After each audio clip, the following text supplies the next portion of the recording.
team today and make Genco your career that will work for you. Apply at gencofcu.org or at any branch location. Hi, I'm Mark Stewart with Bird Colgan Ford. It's that time of year. It's football season, and BK Ford is a proud supporter of the best high school football teams in Texas, right here in Central Texas. BK Ford is proud to sell the #1 truck in Texas, the F-Series truck, led by our leading rusher, the F-150, 45 years in a row. Lock in your best price and rate today by custom ordering your new F-150 at BK Ford. Simple, easy, trusted. Experience better at Bird Colgan Ford.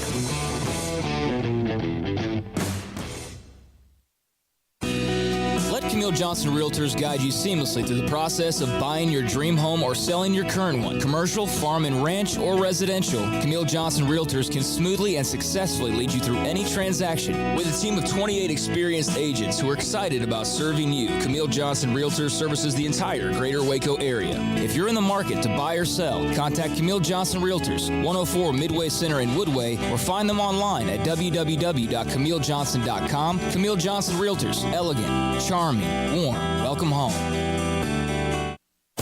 At Ideal MRI, we feel blessed to be part of the Waco community. We're a small family business here in Central Texas. At times like this, the cost of healthcare has never been more important. And unfortunately, significant illnesses and injuries still occur. And that's why Ideal MRI is open and here to serve you through this difficult time. So if you need an MRI, ask your doctor about Ideal MRI. You can schedule online in minutes at idealmri.com or call 833-IDEAL-MRI.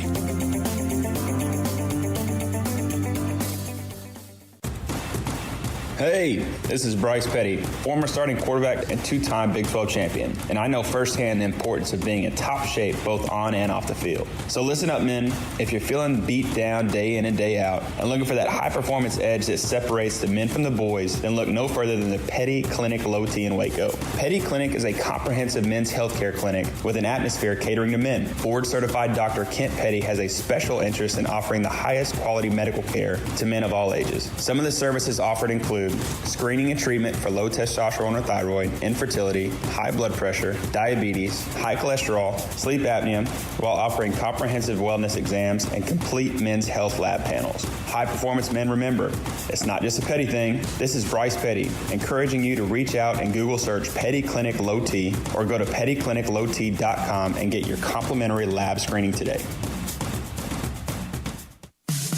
In the market for a quality metal building? Since 1943, Pioneer Steel and Pipe has helped Central Texas residential and commercial customers with metal building design, panel options, building components, and trim options. Pioneer Steel and Pipe's residential line is energy efficient, offers low maintenance, reduces insurance payments, is impact resistant, and carries up to a 45-year limited warranty. In addition, they can also help you find a metal building contractor for your project. Pioneer Steel and Pipe with locations in Waco and Bryan and at pioneersboys.com.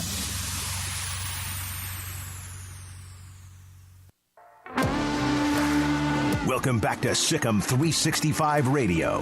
The 3 o'clock hour is sponsored by Waco Custom Marketplace. Meats, sweets, Texas treats, and a cut above the rest. 425 Lake Air Drive, Waco. 319. Sikkim 365 Radio, 365 Sports. Paul Catalina, David Smoak, Craig Smoak, and we're here tonight taking you up until 6. Today we will have Mac Rhodes, Baylor's Director of Athletics at 420. We'll check in with Miami, Manny Navarro, as they come to Texas to play A&M on Saturday. Plus, Craig's off the radar. Paul's top 5. J.J. Joe breaks down Blake Shapen's performance at Brigham Young. And then also the passing game along with Moore and John McClain at 5:30 today. We mentioned that College Game Day had a big number, their best 2 weeks in quite some time. How about the story that A&M paid Appalachian State $1.5 million to come in, and people do that. Teams do that. Usually it's going to be about $1 million or so, especially Marshall. I'm sure Georgia Southern got a big fat check and then beat A&M. And by doing that, they flipped the narrative of where they would play or have game day this weekend. It was going to be A&M in Miami, in College Station. And now it's in Boone, North Carolina. It's almost as if A&M made a bet with App State that if you beat us, you can have game day. That's remarkable, but that's what those guarantee games do. And sometimes you pay a team $1.5 million to come in and beat you, and you pay them $1.5 million to reevaluate every single thing you do, which is what Jimbo Fisher says they're doing right now. The top 5 today will be the top 5 things Jimbo Fisher needs to do, to get over, to get past this. But if they don't start scoring points, it can be really, really ugly for A&M. That was abysmal, and they paid $1.5 million to expose themselves. Essentially, what they did. Yeah, and I think that they have to come out of that game, Craig. Don't you think as well? They weren't able to just take what they have, their athletes and their size and whoever they are, and just beat up Appalachian State. Nebraska couldn't do it to Georgia Southern. Notre Dame couldn't do it to Marshall. But I think if you're A&M with all of what you have in front of you and you can't do that, that's got to be the loss is worse. But you also could not dictate the offense and defensive line. Yeah, but like you said, there's a couple of other examples of, pretty much the same thing going on elsewhere. It wasn't unique to them, and certainly, I don't think you're hanging your head too much about who it was to. It's not like they're just some nobody that's never won a big game before, defeated a giant before. I get all the hand-wringing. I'm just not sitting here surprised by it. Not saying that I'm not surprised by them losing. It's A&M, man. This is not Alabama we're talking about. I'm sorry. It's just, this isn't Ohio State. This isn't even Oklahoma. I think that there's definitely some need for a little bit of panic for certainly, the folks who are super invested that this thing is still not where it needs to be, and looks like they're headed towards yet another 8-4 type of season, which is basically what they are at this point. They're 8-4 university. That's traditionally year in and year out what they are. I know the aspirations are much higher. The investments have been much higher, but I don't know what else to say other than, Appalachian State came in, hit them in the mouth, and dictated it physically. And, you can't just buy physicality. You can't just buy wins against tough teams. And A&M's got to look in the mirror and figure out, do they think they're going to win championships by just spending more money on things than everybody else? Or are they actually going to look in the mirror, kind of like Texas seems like maybe they're actually doing, and figure out that, the culture also matters as well. And the culture is part of the reason why, Appalachian State and the Sun Belt was basically able to just have a party this weekend, is because they have strong cultures, and they're not blinded by NIL races and 5-star recruits and all of that. Now, you can have all of those things and be successful with all those things and juggle and navigate all those things and overcome all those things. But when there's not a lot of substance to those things, then they're just things, and they're easy to, they're like a paper wall. They're easy to run through, and that's what you saw on Saturday. It's like, oh wow, you have 5-star recruits and you have 100,000 plus people in the stands, whatever, but you're not tough, and you can't hang in the trenches with us, and you can't go with us for 4 quarters. Do something about it, and they couldn't. So they could pay themselves to get a win there, and they tried to, really, with the $1 million+ they paid App State.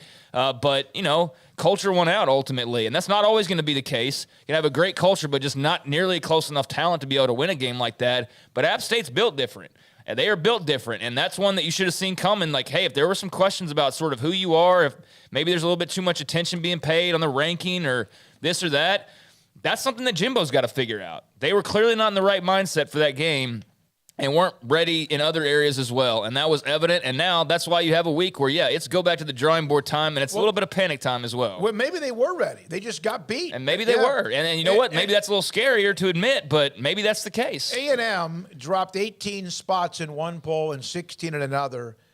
We mentioned Texas moving up after the loss to Alabama, which was so close to being like a rocket ship into the polls. And with all due respect, good Lord, how high would they have jumped if they had won that game? But you know what? This is about A&M. Oh, okay. No, A&M should not be ranked. They should not be in the top 25. Even if they were, they shouldn't be.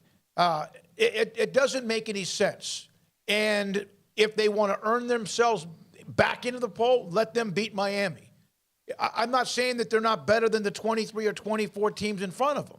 But I don't understand. There's nothing wrong with people just disappearing from the poll.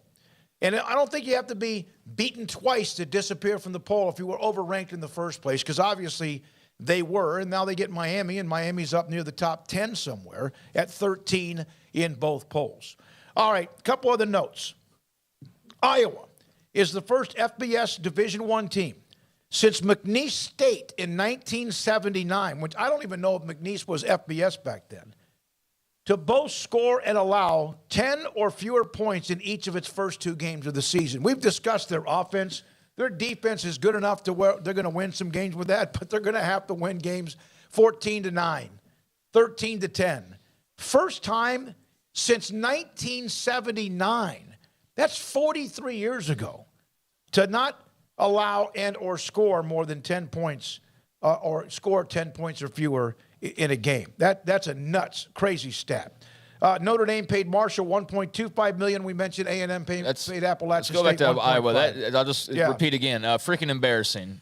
Total embarrassment that they're sitting here at this point where they can barely muster 2 touchdowns in 2 weeks of play. I don't care how good your defense is. That's ridiculous. I mean, and whether it's Brian Ferentz or it's Spencer Petras, whatever the case may be, I saw that Kirk Ferentz said that it's going to be Petras again this week. And I saw like 1,000 quote tweets of just like, are you freaking kidding me? And oh my gosh. And I think, I'm on the outside looking in. I have no investment whatsoever in Iowa football. And I'm insanely upset over just the ugliness of that offense. I can only imagine how Iowa fans feel. And look, Iowa fans, tonight they've been watching like high-flying football during the Ferentz era, this entire time, and this is like suddenly slamming on the brakes. I mean, they're kind of accustomed to a more laid-back lifestyle in so many ways compared to especially what we see in the South and in the Big 12.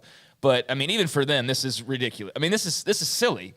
And to try and spin it as one thing or another, you can't even muster a couple touchdowns in 2 weeks of play as any team, but much less as a Big Ten team that's taking on South Dakota State and Iowa State. Now, I understand there's some things I like about both of those teams, but 7-3 and 10-7 in 2022? Are you kidding me? Yeah, it's hard. I mean, that's do you know what's going on with is it Brian Ferentz? Right, it's the son, the offensive coordinator and quarterback coach. Did you see what Bob Stoops did? Well, they're doing it too. Fran McCarthy did. They're doing cameos. The coach did. Yeah, they're doing cameo videos to Brian Ferentz because he's under so much pressure about hang in there, man. Maybe you know. Do you not understand what's going on there? No, the fans are paying them. They don't know they're doing it. They're doing it's a joke. They're doing it so like Bob Stoops is reading this because they bought a cameo and he probably has 15 or so to read, and he's just like, hey, hang in there, buddy, chin up. And he doesn't know who he's talking about. He has no idea. He's just doing another one. Idea. He might as well be going like, happy birthday, Craig. I mean, like, that's what he's, Kirk Ferentz did one of these. The coach, his dad, did one of these. They don't know. Yeah, cameo is. Oh, my God, that's hilarious. Yeah, so you thought they were sending those in support of Brian Ferentz? I thought they were just having fun of the criticism. No, they were getting trolled. Yeah, well, good. Because they had no idea, Yeah, that's amazing. I mean, so they didn't know that by the end of the day, or did they? I'm sure they do now, but when they did it and posted it on Cameo, because if they weren't sending him to Brian Ferentz, so say Levi bought a cameo of me telling you, hey, Smokey, chin up. It's too bad you don't know how Cameo works. It's not going to you. It's not going to Brian Ferentz. It's going to Levi. So now Levi can post this on Twitter and be like, look what I did. I got Smokey. He didn't even know, so. Well, they did, because they got me too, because I'm not smart enough to understand how that works. I've never done the Cameo thing. I think I've heard about it as well. From Phil Venzer, I bet Iowa sells more coffee than other beverages, to keep themselves awake. And Sir blah, blah, blah. I don't know what Cameo is. I'd heard of Cameo, kind of like almost how athletes are now making some money off of that as well. I didn't know that was going on. That makes it even funnier. That's hilarious, actually, that's going on as well. Let me see here. This is a story. Just saw this. KWTX, which is one of our partners when it comes to what we do at night, 10:30 on the CW channel in the pregame show. Former Baylor president and Clinton investigator Ken Starr is dead at the age of 76. Former Baylor president Ken Starr has passed away at the age of 76. And I can only speak to my experience with Judge Starr. He was very kind to me all the time. Being in politics, there's going to be a lot of opinions about the guy, but I can just tell you that his wife Alice is one of the most lovely, sweet people in the world. And he was very nice to me every time. He was great to talk to. And I have very fond memories of him. I know that his time at Baylor ended in controversy, and all that that happened to there was was its own thing, but it is very sad because, again, his wife, and I will just speak for his wife, Alice, that she was just an absolutely lovely woman who does a lot of things for a lot of people. Yeah, I'm sure there are going to be a lot of people that use this as an opportunity to speak ill of the dead because of all that he went through and was a part of in life, whether it be the Clinton investigation or the Baylor scandal or whatever. But I met him a couple of times. He wasn't around long after I got here. Maybe a couple of years. And so I encountered him maybe a couple times, like a press conference, and just said hello. He was nice enough to me. I didn't know him well beyond that, but I'm certainly not rooting for people to lose their lives. So I'm sorry to hear that for his family and his wife, as you mentioned. I never met her, but she seems like a lovely lady. And yeah, that's going to be some major headline news, I would imagine, around the country because of, just what all he was involved with during his time. But yeah, sad to hear of anybody's passing. So, yeah, it'd be interesting to see kind of how that's taken in by various people. A couple of stories about Ken Starr. And again, you're right, Alice was fantastic. And at times she could kind of help me understand a little bit about the parts of what was going on during the turbulent times. And I'm not saying that it was handled correctly or not. But that's when you had everybody wiped out, from Ken Starr to Ian McCall and also Art Briles. But she was a wonderful person, and is. But remember the story about Josh Gordon? No, who was it, Paul? It was Josh Gordon and Willie Jefferson. Josh Gordon and Willie Jefferson, both at Baylor, were stopped, got in trouble because they fell asleep at a Taco Bell. This was in 2010, and they're playing up in Dallas against Texas Tech. And Paul, we didn't know if they were going to get suspended or not. And Paul runs into the president, Ken Starr, and... So I was doing I was part of the network pregame show, and so I was doing my segment, and part of my segment was talking to him. And so, we do the segment, we sit down, and he goes, well, Paul, it's great to sit and talk with you. What happened to our two gentlemen with the Taco Bell the other night? I haven't heard about that. I said, oh, they're suspended for the first half. And... he was always a guy who was very avuncular and smiling, and he went from a smile to a kind of a quizzical, like, the first half. I said, yeah, that's the first half. I said, here, I'll show you on my phone. This is the email we got on the release. And he goes, and so he leaves. And then I get to the press box about an hour and change later, and it's announced. It's like, as I walked in the door, as if they were doing it just for me, Josh Gordon and Willie Jefferson will now be suspended for the entire game, not just the first half. And I wanted to, go back into the elevator and go down because I was like, oh, this is probably on me. Way to go, Paul. They did lose the game. Well, it was just delaying the inevitable ultimately anyways. Yeah. Yeah, and then also, one other note, what was the note I was going to look? Oh, I just went blank on him. Oh, I just went blank on another Ken Starr note. I'll get to it some other time as well. But Ken Starr has passed away. Story was up on KWTX.com at the age of 76. I did not know he was ill, but I had not seen either one, Ken or Alice, in quite some time. It is 3:33. This is Sick on 365 Radio and also 365 Sports. And we have a little bit later on, Manny Navarro, 345, covers Miami and their trip coming to Texas as they take on A&M, which you would think, right, that they would bounce back. But they can play better this weekend and lose and go 1-2. Yeah. And then they still have the meat of the conference schedule in front of them. Now, Miami's played Bethune-Cookman, who they throttled, and Southern Miss, who they beat 30-7, so they beat them pretty good too.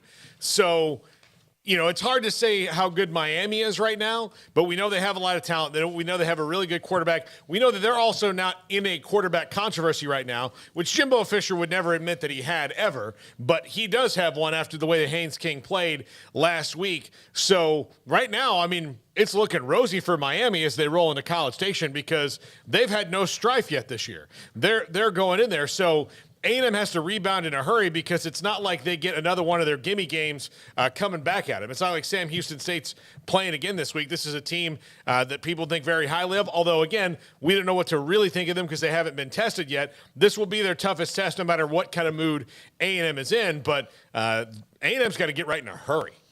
Yeah, and I don't know if you could just fix the offense overnight. And is it the quarterback position, or is it maybe things that lead to that? It is. It's the productivity at quarterback, but there are some other things as well that may lead to that. Do you have the Dana Holgorsen comment? This is Dana Holgorsen yesterday coming off. They lost the game, a brilliant game in Lubbock against Texas Tech in double overtime. Holgorsen working on what they do next. He was discussing Derek Parrish, the Cougars' defensive end, who finished with 4.5 sacks, 6.5 tackles for loss among his 11 tackles. To really kind of capture what you want out of your players and specifically the defense. Yeah, it's you know, we don't give out players of the game and stuff when we lose, and I've never really singled out people when we lose, but I singled out him in our team meeting. It's unbelievable. It's the single greatest defensive performance I've ever seen. I've had some first-rounders on defense. I've seen Bruce Orman sack the quarterback a lot, Carl Joseph just wreck things. You know, Logan Hall, unblockable, Peyton Turner making plays. I mean, we've had some pretty high draft picks that have had. I've never seen an individual performance like Derek Parrish. All right, that's Dana Holgorsen. That's an incredible stat line. 6.5 tackles behind the line of scrimmage and 4.5 sacks. That is a nuts. Great. He was named the Bronco Nagurski National Defensive Player of the Week in the loss in double overtime to Texas Tech. He had a sack right before the infamous 4th and 20 as well. Man, Houston's going to look back at that play the rest of the year. They got to keep, focusing on what's next. But that's a tough one to handle. And Frank Harris, UTSA quarterback, was named the Earl Campbell Tyler Rose Award Player of the Week for his performance in their comeback win, and another overtime game as they beat Army 41-38, 359 yards passing, 3 scores, and a game-winning touchdown to DeCorian Clark. He's named the Earl Campbell Tyler Rose Award. He's a graduate of Clemens High School down just north of San Antonio. All right, 6.5 tackles behind the line of scrimmage and 4.5 sacks is a crazy stat. And Sir blah, blah, blah, 6.5 TFLs is extremely rare. 2 or 3 behind the line of scrimmage might be really, really good. And that's what was just nuts to me of what was going on. Also, Tech going to upset NC State this week from Blake 507-85. What a great start that would be if they can win the game on the road. And that's why I think the game against Houston was so big, because you could turn around, you could look at 1-2, rather than the fact you have a chance to be at 3-0 with 2 teams in the top 25 that would be on your winning ledger if, in fact, they can take care of business at that time. Yeah, I mean, if they can go out to NC State and win, then, yeah, they'll be deserving of all the praise out there. That would be a huge win. NC State did not look great in their opener. It looked a lot better last week. But I think, it's going to be a great challenge. I don't really know just yet how I feel about the outcome, but I certainly think that just with the kind of mindset that Joey McGuire's building, they're going to go out there and, I think that they're going to go out there and play a really tough game and play hard, physical, all those things that every team says but not necessarily does. And they will do that, but, ultimately, can they prevent Donovan Smith from throwing 3 picks, and can he play a sharper game, not turn over the football? Can they just in general not turn over the football? Can they do some of the same things they were doing at home and have that translate? Because as we saw this past Saturday, I mean, I'm not expecting the NC State crowd to mimic BYU at all, but I think it'll still be a tough environment that's, a lot different than what they've been accustomed to the last couple of weeks. So how does this particular team fare going across the country, not staying in the same sort of, routine and having to go do that on the road? I mean, that will say a lot about who this group is going to be, because, they're going to have to go out like everybody else and win big road games. And so far they've proven aces at home, but now they got to go do it on the road. So I don't know. We'll have a pick on that later on in the week. Once kind of just let this news cycle kind of go through a couple more times and just see kind of what's what by the end. But I definitely give them better than a puncher's chance to do it. They've played solid defense, and they've got some playmakers on offense. But, yeah, how much can they play mistake-free football and not do the things that get teams beat on the road? We don't know that about them and about Joey McGuire teams just yet. Who among, and I know we have Manny coming up on Miami, but among the Big 12 quarterbacks, obviously Smith's rating was very low because of the interceptions, but he was named Big 12 Offensive Player of the Week.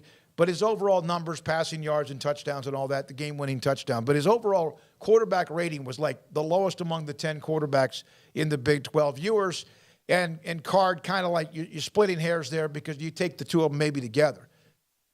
Blake Shapen was ninth out of 10. Yeah. Well, the best one last week was Jaden Daniels. So Adrian Martinez, K-State won 41-12, but his numbers again were low. What'd you say? Jaden Daniels was the dude last week. And like Craig mentioned yesterday, that totally robbed a Big 12 Player of the Week. I can only guess it's because Kobe Bryant won the Defensive Player of the Week, and they didn't want to give Kansas two things. Why not? They do that all the time, man. I don't know. I just think that the voters must have, and I'm not one of them this time around. I don't know. Every week I go through every box score in Division I for the Earl Campbell Award and literally look at all of them, and I don't just sit there and go, oh, 3 touchdowns, check. I actually look at why, like, were they garbage time touchdowns? Because – last thing I want to do is set up somebody to win an award and they had 3 touchdowns and 150 yards receiving in the fourth quarter of a game that was already 60-0. Like, how good was that guy really, right? So I try to look deeper into it, and I don't think that that's what everybody does. I think it's a little thing that, hey, it's nice to be able to vote, but, 3 touchdowns, eyes get big. I'm not even going to look further into that. That's the only thing I can think of. Perhaps that's the only game people watch. I don't know. I was just a little surprised by that given the turnovers, because you can excuse, like, not every interception's on a quarterback and all that, but he had 3 picks. Like, that was my bugaboo. But, hey, not hating. Kudos to him, and, maybe he was deserving of it, but he's just a little surprised by that. I picked Frank Harris over a bunch of other great nominees for the Campbell Award, not only because of his stats. He also throws the game-winning touchdown in an overtime game on the road against Army, who's a very good football team. And I took that into consideration rather than somebody with similar stats that may have won a game 48-10. You try to dig into it a little bit more. I'm not sure that always happens. And that happens, of course, in high school football with the Built Ford Tough at times when I see who comes in and who wins those awards.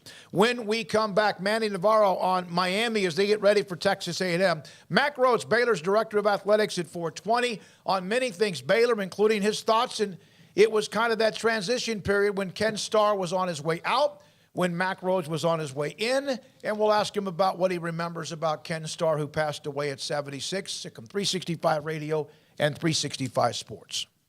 Boozer's Jewelers on Valley Mills Drive. I recently got engaged, and so I had to go in and get a ring. And I know next to nothing about jewelry. I don't. You see, I don't wear any. I have an Apple Watch. So obviously I'm not shopping for fancy, shiny things that often. So when it came time to get an engagement ring, I just did the best thing I knew to do was go into Brad and say, hey, I need an engagement ring. I'm going to Hawaii in a couple weeks or in a couple months, and I need it. And he said, okay. The whole process takes about 3 weeks. I showed him what I wanted because I kind of knew, because Amanda had sent me several different examples of stuff that she kind of liked, and they took it from there. I got like 2 emails throughout the process of like checking up on it, and then it was done. And of course, in a call, and it was done, and boom, I came in, got the ring, beautiful. Everyone who's seen it says I did a great job. Again, you've heard me say this in these ad all the time. The only great job I did was walking in there and going to that great team of boozers and saying, here's what I need, because they did a fantastic job. 9 out of 10 of their engagement rings are custom jobs, and that's what you need to do, because your one-of-a-kind fiance deserves a one-of-a-kind ring, and the place to go for that is the Wedding Ring Store. Boozer's Jewelers on Valley Mills Drive. Looking for an SUV designed for every adventure? We've got exactly what you need at Allen Samuels in Waco. Stop in today to get your new 2022 Wagoneer. Save big on Series 2 and 3 and get the low APR of 2.9% for 72 months. Plus, you receive $3,500 Conquest bonus cash. Plus, first responders receive an extra $500 off. Drive away in the original American Premium SUV from Allen Samuels in Waco. Come by. Let's be friends. TFNB Your Bank for Life is the official local bank of Baylor Athletics. Find out why more Central Texas are making TFNB their bank for life. Sign up for our Edge checking and savings accounts to earn interest or cash back. With 5 convenient locations and an award-winning mobile app, banking has never been easier. TFNB Your Bank for Life. Member FDIC.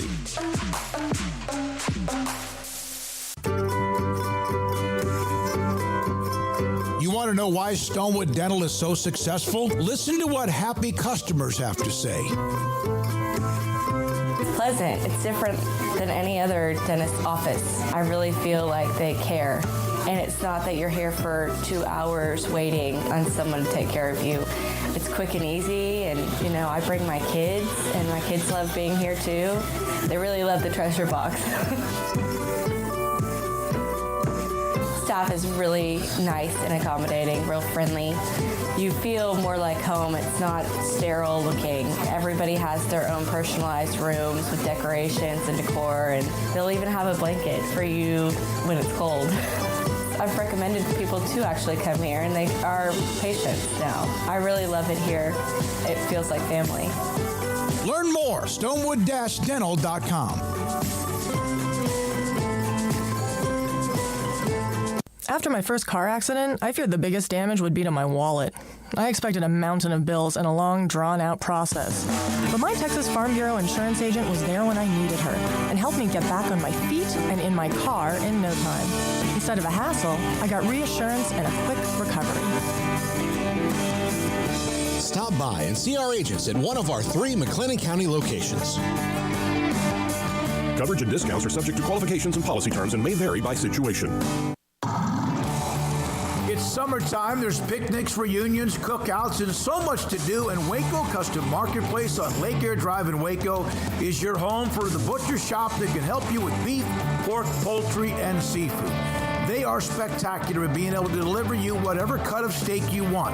Bone-in ribeye, however thick you want it, that's great. They'll do it. Sirloin, T-bone, porterhouse, bacon-wrapped filet. And, of course, as I mentioned, they have pork, poultry, and seafood. Their Norwegian salmon is spectacular. Also, all of the sauces and seasonings you'll ever need, all the ingredients you'll ever need to make sure you have that perfect, flawless taste. So it's delicious whenever you take something off the grill. And a full-fledged bakery as well, with fresh baked bread and kolaches every single day. Up and down the aisle of Waco Custom Marketplace, you also have what you need, from knickknacks to snacks to more, at 425 Lake Air Drive in Waco, Waco Custom Marketplace.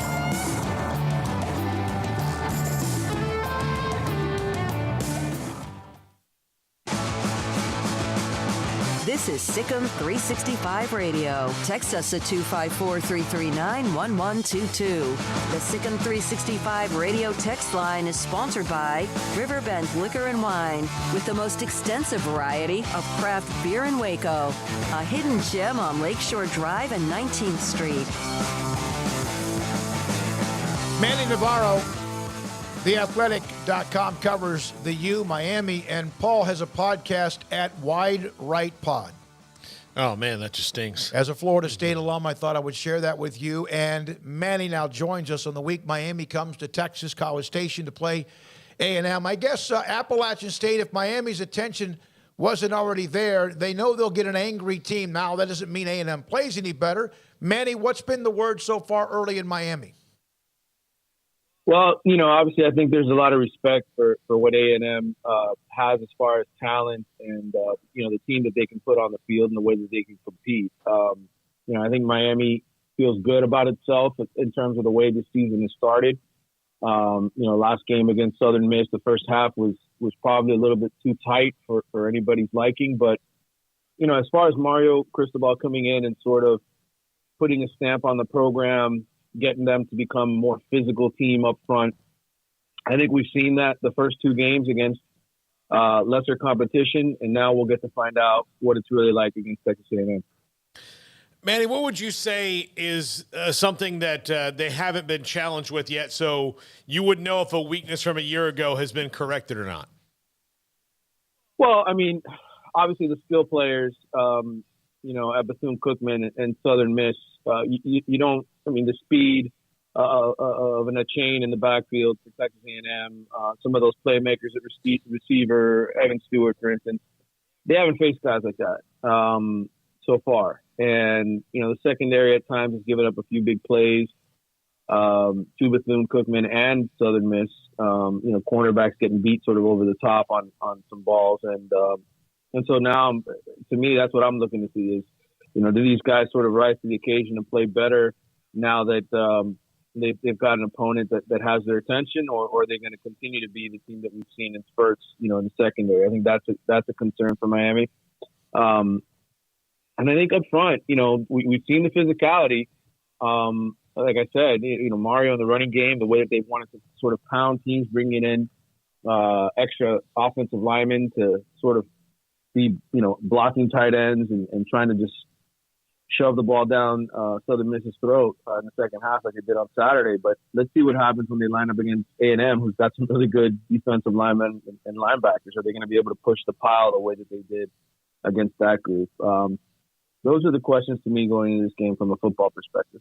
Manny, is there anything that you've picked up on or taken away from Tyler Van Dyke? I know, obviously, like you said, it's been kind of, not the best of competition the first couple of weeks, not going full throttle on the gas, but anything of note regarding QB1? Yeah, I mean, I think he was off in the first half against Southern Miss. He'll be the first to tell you his accuracy was off, and I don't know if it's just a matter of having just a bad half. He's had those before. He had those when he first got the starting job. After De'Aaron King went down with a season-ending injury last year, he struggled those first two starts. It was kind of reminiscent of that in the first half against Southern Miss the other day. I think the biggest thing is Miami doesn't have a deep threat, a reliable, go-to, established guy. When they got Charleston Rambo last year, that really opened up the offense, and they still haven't had a guy sort of emerge into that role. Xavier Restrepo is a solid slot receiver, good possession guy. I think Will Mallory, when he's playing good and not in the witness protection program, he can be one of the better tight ends in college football. There's times where he just disappears, though. So he's got guys he can throw the ball to. I don't know if he's got guys that can scare other teams. And I think that's the biggest issue right now for Tyler. And he knows it, and the coaching staff knows it. I mean, they talked about it all camp. Guys are having trouble just catching balls. Well, guess what? They're catching balls now. What they haven't done yet really is run by somebody in the secondary and make a big play. And that's important because as much as Mario wants to run the ball, we've seen enough football to know that if you can't stretch the defense, you're gonna bring 7-8 guys in the box, and then you're not going to be able to run the ball. So I think Texas A&M's got a good enough secondary to challenge them this week and to shut them down if they can't get a guy to get going. With all due respect to anyone else in the state of Florida and UCF or whoever else is involved, but among Florida, Miami, and Florida State, we know that they've been down, some more than others. Florida had the nice win against Utah. Miami's 2-0. We'll learn a lot more about them Saturday. And Florida State had the great win against LSU on the road, basically, even though it was so-called neutral. Which of those three do you think is the first that's going to pop loose and get back at least among that top 10 or 15 among the country? Yeah, I mean, I think it's a really hard question to answer right now because obviously Norvell's in his third year now at Florida State, so he's had a couple years to sort of get the thing going. I like what I've seen out of Florida State so far. I think he's done a great job in the transfer portal. But I think ultimately this comes down to high school recruiting and how well you can bring the best players in the country to come play for you. And right now, Miami and Florida are doing a better job of that, getting those elite players. And not having to rely so much on the transfer portal for their best players. So I think it's going to be Miami or Florida. I haven't really been able to decide yet. Obviously, Florida's got the tougher path in my mind, being in the SEC, having a Georgia, having an Alabama, having some of the other teams there that are always going to present problems for them. Right now, Clemson's, in a lot of people's eyes, maybe taking a little bit of a step back from their national championship days. So I think Miami's got the easier path to sort of coming back and maybe winning a conference championship and getting to the playoff. But it's not there's no separation yet. To me, they're all kind of in the same place. Mm-hmm. Manny, I don't think that there's maybe outside of Clemson if they really are back to who they are, but that like you said remains to be seen. That there's a team in the ACC that's really gonna run the table, challenge for a top 4 seed in the playoff this year. But does Miami have the dudes yet to win that side of the league and challenge for the conference title? I think they do to win the Coastal. I mean, if we were ready in 2023 and you asked me, could Miami be one of the top 2 teams when the ACC goes divisionless? I would tell you no. I would think NC State or Wake Forest right now, because of what they've got at receiver, because of what they've got at cornerback. I would say those 2 teams are a little bit further ahead, but Miami's in the division, structure this year, and I think they could certainly win this division. Pittsburgh, I know, lost to Tennessee. They've had a kind of 2 tough games to start, so they're pretty well tested between West Virginia and Tennessee. I didn't like what I saw out of Kadon Slovis. I thought there were times he was a little too slow holding on to the football. The offensive line gave up too sort of big plays and sacks, etc. And so to me, Pittsburgh looks like they've taken a little bit of a step back. I know Drake Mays looked good at North Carolina, but that defense has given up a ton of points. So to me, I think the division is definitely winnable for Miami. I think there's a path, but again, you become too one-dimensional, having to rely on that running game, and the passing game doesn't come along. Then I think you got a ceiling, and you know that's ultimately the question I think this entire season is going to hinge on for Miami is, does that receiver emerge? Does this offense go to a new level, or do they have to sort of ground it and pound it? And is that going to be enough to win? And I don't think it is if that's the case. Manny, what have players or coaches said about the atmosphere that they're expecting this Saturday? Obviously, that's going to be a big, feather in the cap of A&M, but how much have they talked about that? How much are they preparing for the noise at Kyle Field? Yeah, they've been doing that for several weeks now. I think since camp started, they've had those speakers blaring and, communicating with hand signals and whatnot and expecting it to be deafening in there. So they're prepared. This isn't Mario's first rodeo. He's played in some tough places, went on the road last year and won at Ohio State in the Horseshoe.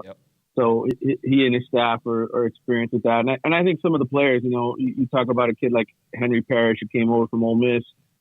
He's obviously played at Texas A&M and been there to Kyle Field and experienced that. So, Miami's had a few kids transfer in from the SEC and other places where they played some big-time football in front of big-time crowds. And so I don't think this is a team that's going to be completely unprepared for this or anything like that. I think they'll be ready for it.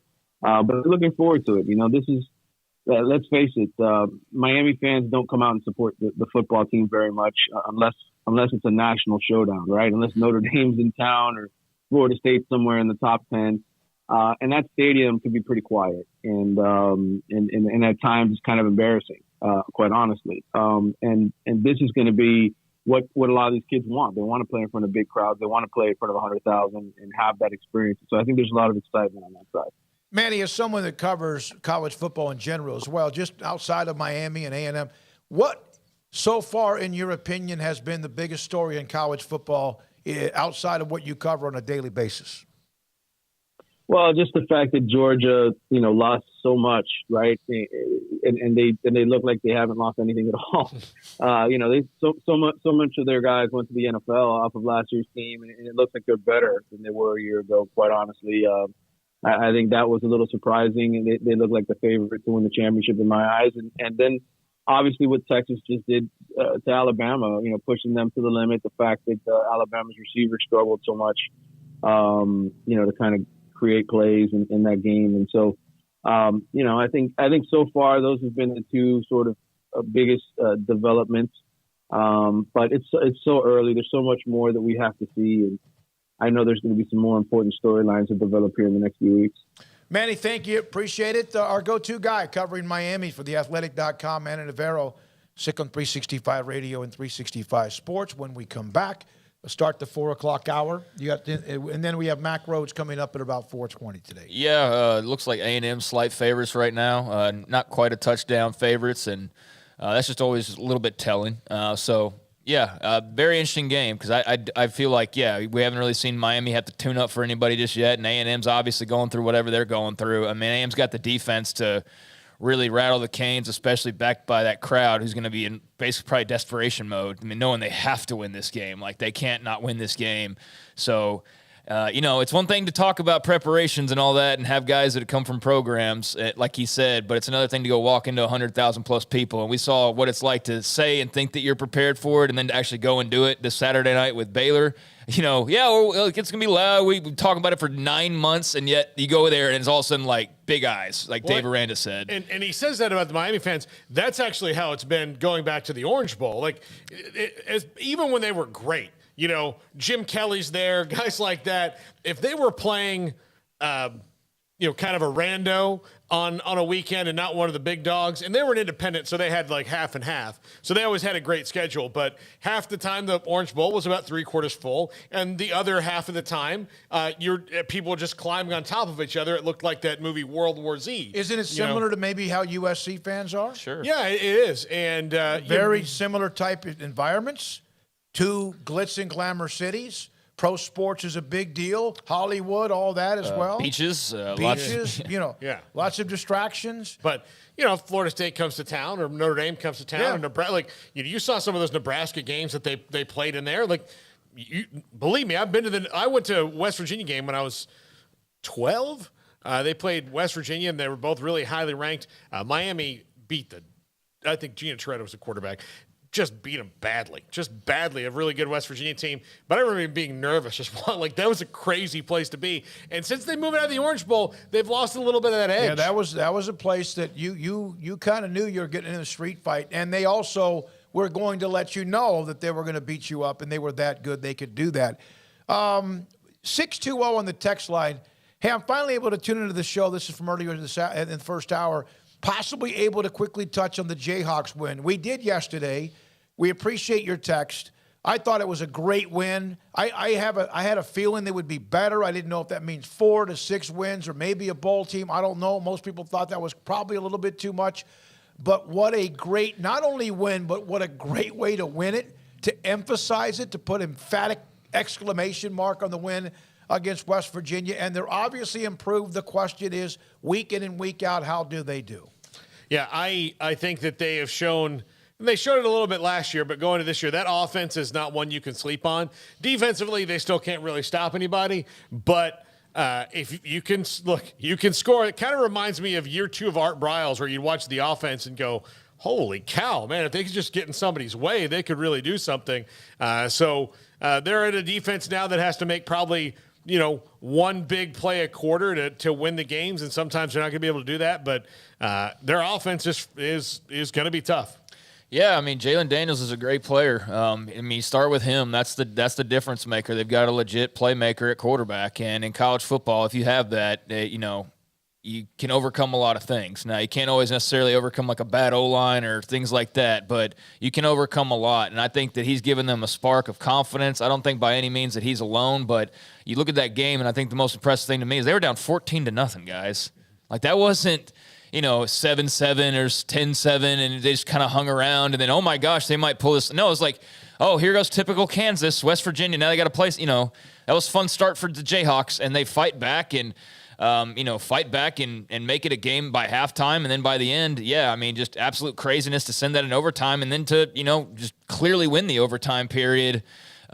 Just hats off to Lance Leipold and the belief that he's built there in a very short amount of time. I just think the thing that sucks for them is, like, for one of the big storylines coming out of that game is not necessarily Kansas winning. It's like, oh my gosh, West Virginia, what's going on there, right? Neil Brown, hot seat, and what's going to happen there? So that takes away some of the conversation, just focus solely on KU. And the other part of it is you win that game, and what's other than the celebration and other than talking about what it means for the opponent is the Nebraska job also opening up. And then now you got to hear about Lance Leipold the rest of the way. Yeah, the rest of the season, you're going to hear about Lance Leipold in Nebraska or Lance Leipold in whatever other job opens up. So I hate that for them, because certainly we've been through it here in Waco. I mean, Dave Arena's name's getting brought up for jobs again this cycle, so we're going to hear that. Iowa State fans are going to deal with that again. They've been doing that for years with Matt Campbell, so welcome to the club.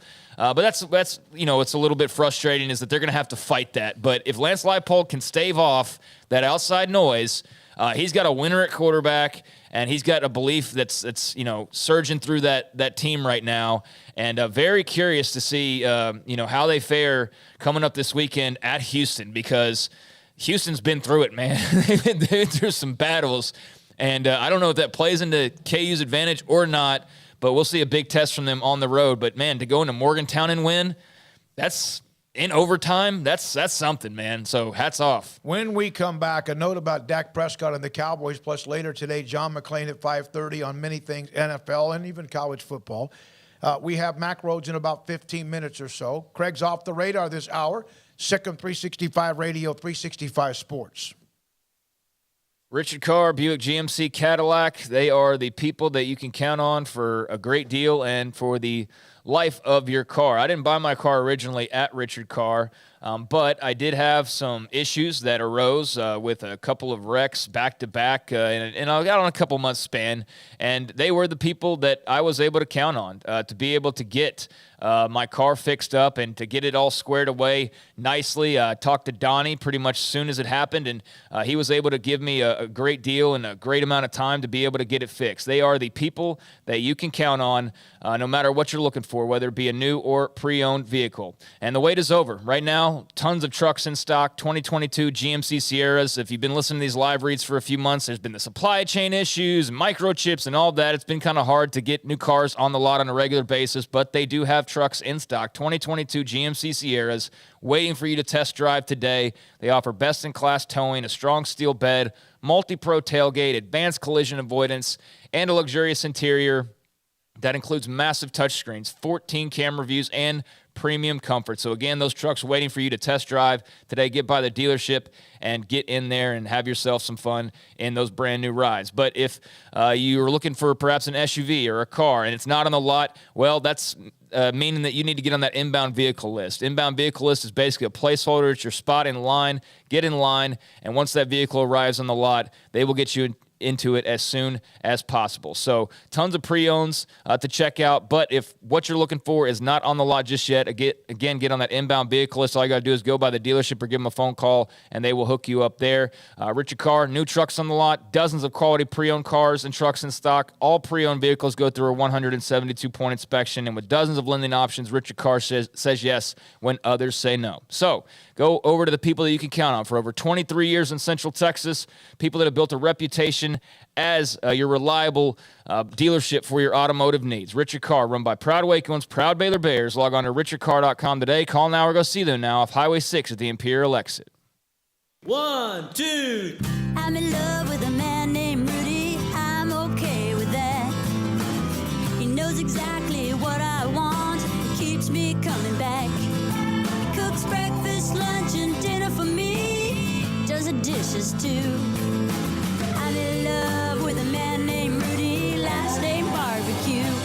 It sure is easy to fall in love with Rudy's tasty oak smoked barbecue. Next in line. Boots add protection. Good boots help you climb better and move forward faster. And when your son or daughter steps into the boots of a U.S. Army officer, they also learn how to lead. In these boots, they'll gain more confidence with expert training in one of more than 150 occupational specialties. In these boots, they'll stand a little taller and lead a team with diverse backgrounds and areas of expertise to successfully accomplish whatever challenge comes next. In these boots, they'll earn respect with valuable experience from day one that will give them solid footing for success into the future. Highly qualified candidates who earn a spot on our team can receive comprehensive health care coverage, college tuition assistance, and a bonus of up to $40,000. See all the things your son or daughter can achieve in our boots at GoArmy.com. U.S. Army Waco Recruiting Company, 254-598-8131 or 254-776-1543.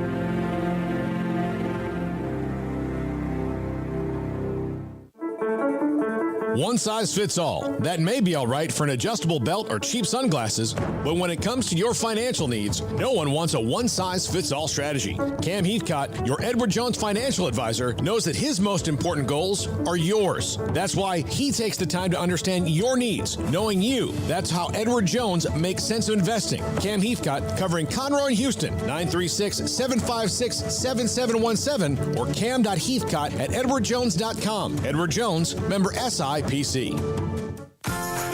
Automatic Chef Canteen is a full-service micro-market vending and office coffee provider with state-of-the-art vending equipment, a wide variety of products, and offering custom-fitted micro-market vending office coffee solutions for your employee break room. You want a full break room solution and a workplace oasis? Well, Automatic Chef Canteen, locally owned and operated for over 50 years in Central Texas, also includes in-house mechanics on call 24/7 for fast, reliable service and maintenance. Automatic Chef Canteen, 6900 Imperial Drive in Waco, or online at automaticchefcanteen.com.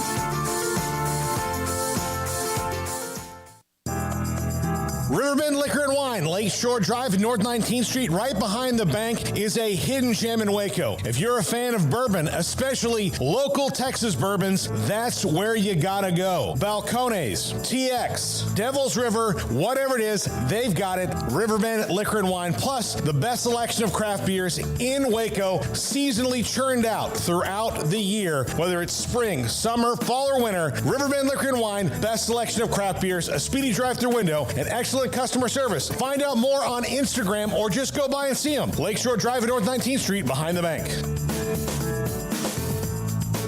From the first workout to the last practice, sports is an incredible and rewarding challenge. Hi, this is Dan Ingham with the First National Bank of Central Texas, and we're proud to support each athlete, every parent, and our educators. From families, small businesses, to the biggest industry, we're here to help. With remarkable products like our free First mobile app, we've got banking ideas that fuel big dreams. That's the First National Bank of Central Texas. Familiar faces making local decisions. Member FDIC, Equal Housing Lender. Welcome back to Sikkim 365 Radio. Shaping into the end zone, room service. Ben Sims with the touchdown. Wide open. The 4 o'clock hour is sponsored by Boozer's Jewelers, the wedding ring store, specializing in custom jewelry and repair, all in-house. Now here's David Smoak, Paul Catalina, and Craig Smoak. We mentioned this a little bit after we had started the show, and Baylor has released, of course, their story as well about the passing of former Baylor president Judge Ken Starr. He was their 14th president, died at the age of 76 today. And Mac Rhodes will join us a little bit. They missed each other. As Ian McCall, Art Briles, and Ken Starr were out, Mac Rhodes arrived at Baylor on campus in August of that year, 2016, but maybe a word on whether there was any kind of conversations with Ken at all from him. Also, Craig's off the radar, J.J. Joe breaking down what was going on with Baylor's passing offense. And I want to go back to something on Baylor and Brigham Young. I've seen this on the website, the premium section. Yesterday in the conversation, Dave Aranda made it very clear, and I'm not sure how many people actually listened to it. He saw those eyes that some guys were a little bit like wide-eyed. He kept warning everybody. And again, it's part of experience, youth, whatever. But I've seen some people like say, Travis yesterday came on and mentioned that the moment might have been too big for them. I agree, and that's not a criticism. That's being honest. And Dave Aranda all but said the same thing, that it might have been a little bit much for not everybody, but there were some players that probably got caught up in it all, and that's a normal thing to do competitively if you've not experienced it before. Yeah, I don't know exactly what you're referring to, but it was very clear by just watching the broadcast that it was too big for a lot of guys. Like those eyes that he talked about, you could see those on television. So I don't know what, maybe whoever's criticizing that is watched a different TV feed or something, or they were there in person and they were sitting up high and couldn't see the bulging eyes from young Baylor players. But I saw them. You saw them. Mm-hmm. We all did. And we all walked away from that game not criticizing the heck out of the team and bashing them as losers or anything like that. We have had the most well-reasoned response to this loss of just like, hey, credit to BYU and for Baylor, obviously some things to work on and learn from, and that's basically the story, folks. That's it. There's no overreacting to the loss or saying that BYU's overrated or that Baylor's overrated or whatever. I think Baylor's a fine team. I don't know how good they are just yet, and I think that until some playmakers emerge, it's going to be a big question mark of how good they can really be. But I think you absolutely saw there was a number of guys where the moment just got way too big and way too hairy, and not that they couldn't walk and chew gum or any of that, but yeah, that made a difference in just overall execution. That made a difference in 17 penalties on Baylor's side. That made a difference in really little to no explosive plays, and BYU made a big difference as well. So saying that, I mean, that's just to be expected when you have a bunch of players who haven't played that much going into an environment like that and being relied upon.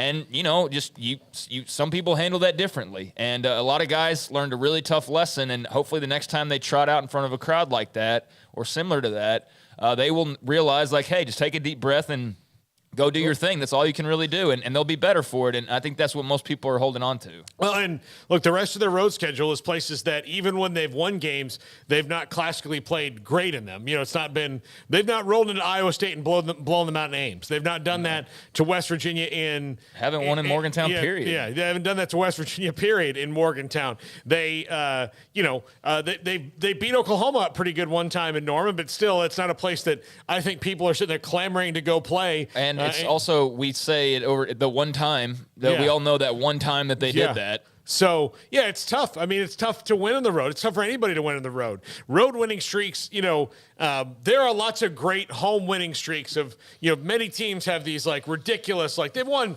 60 games in a row at home. And then what's their longest road winning streak? And even the great ones are 12 because it's tough to win on the road. And Baylor has to get over that though, and they have 1 week to do it because this week, they're at home against Texas State. Next week, they get to go on the road again to Ames, Iowa, a team that's pretty good on defense. We don't know about their offense really yet, but the crowd will be, even at 11 o'clock in the morning, loud and frothing at the mouth because they've been thinking about that game all week at Ames. Guess what? Yes, exactly right. Ames, they also feel kind of, just kind of get the feeling that, that Baylor kind of took away their spotlight about a year ago or so. Yeah, they did. I mean, they did, but I mean that's on Iowa State. That's they've their also fault. beaten Iowa State with some cold-blooded last-second wins as well. It's kind of developed into a nice little rivalry in a short amount of time. Yeah, I mean, for Iowa State fans, they think Baylor's dirty, and they,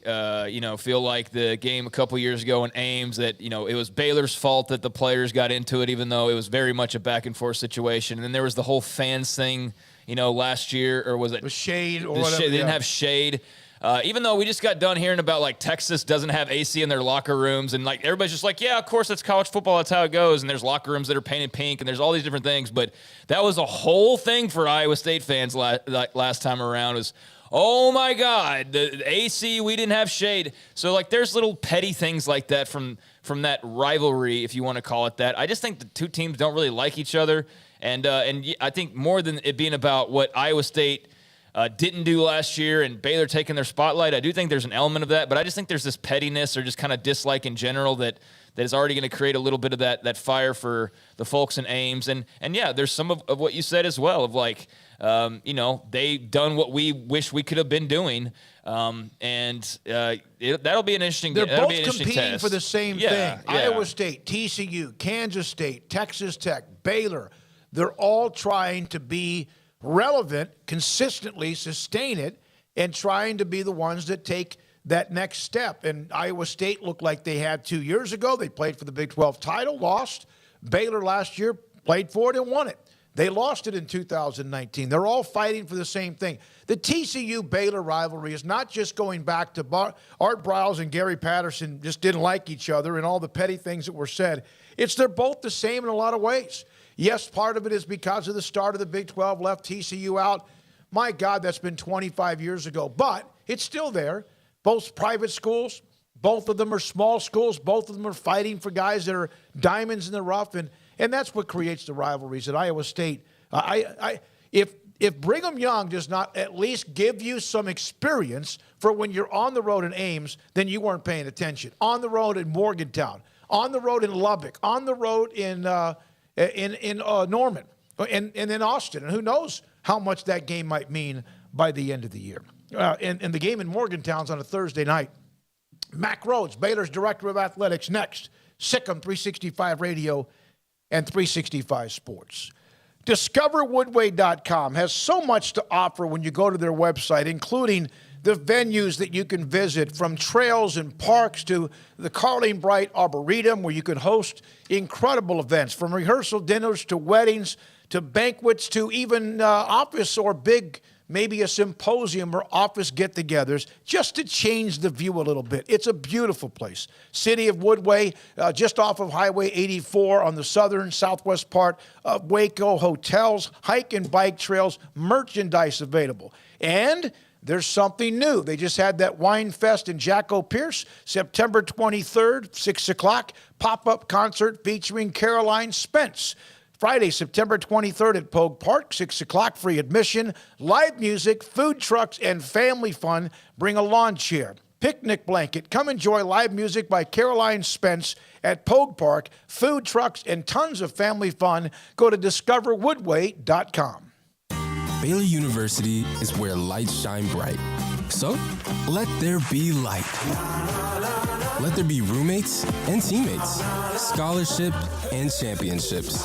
Let there be fresh starts and new traditions, fast friendships and lasting impacts. Let there be laughter.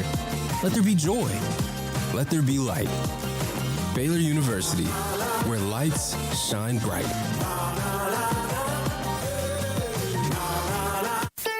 Don's Humidor, your home with a 48-foot walk-in humidor with the elite cigar brands from around the world, including the #1 cigar of the year, Aging Room Cuatro Nicaragua. Plus, they have the great brands like Macanudo and Artur Fuente, Rocky Patel, Aston, and so much more. CBD, great for sore muscles, aches and pains, sleep, Vita Dreams, and anxiety, mild depression, general health and wellness. Their staff very knowledgeable on the subject. If anyone is curious about CBD, ask Carol and Ashley. Don's Humidor in the Townwest Shopping Center off Valley Mills in Waco. There are 26 letters in the alphabet, over 600,000 words in the dictionary, and just 3 of them said together can change everything. Let's order pizza. Those 3 words lead to dough made from scratch and 3 fresh signature cheeses that blanket golden crust in a heavenly melt on Marco's Pizza that'll blow your mind. So visit Marcos.com to order and stop by Marco's Pizza in Belmead, China Spring, Woodway, and in Robinson. Marco's. Pizza lovers get it. The wait is over. Richard Carr GMC has the trucks. 2022 GMC Sierras have hit the lot and are waiting for you. Sierra trucks offer best-in-class towing, strong steel bed, multi-pro tailgate, advanced collision avoidance, and a luxurious interior that includes massive touchscreens, 14 camera views, and premium comfort. Trucks are waiting for you to test drive now. So call now, log in now, or get here now and drive your next truck at Richard Carr. Richard Carr, they have the truck for you. Pizza, burgers, and Bears football. There's no place around Waco that serves them all other than Bubba's 33. Come show your green and gold and enjoy some of Waco's best food and beverages while watching your favorite team, the Bears. When real Bears fans get hungry, Bubba's 33 is the #1 spot for ice-cold drinks, hand-stretched, stone-baked pizzas, and bacon-infused burgers. Join us for indoor or patio dining. Bubba's 33, Waco's restaurant and proud supporter of Baylor Bears football. Sick 'em, Bears. Hi, this is Paul Catalina. I recently got engaged to the love of my life, but the most important thing that I had to do before I popped the question was get that perfect ring.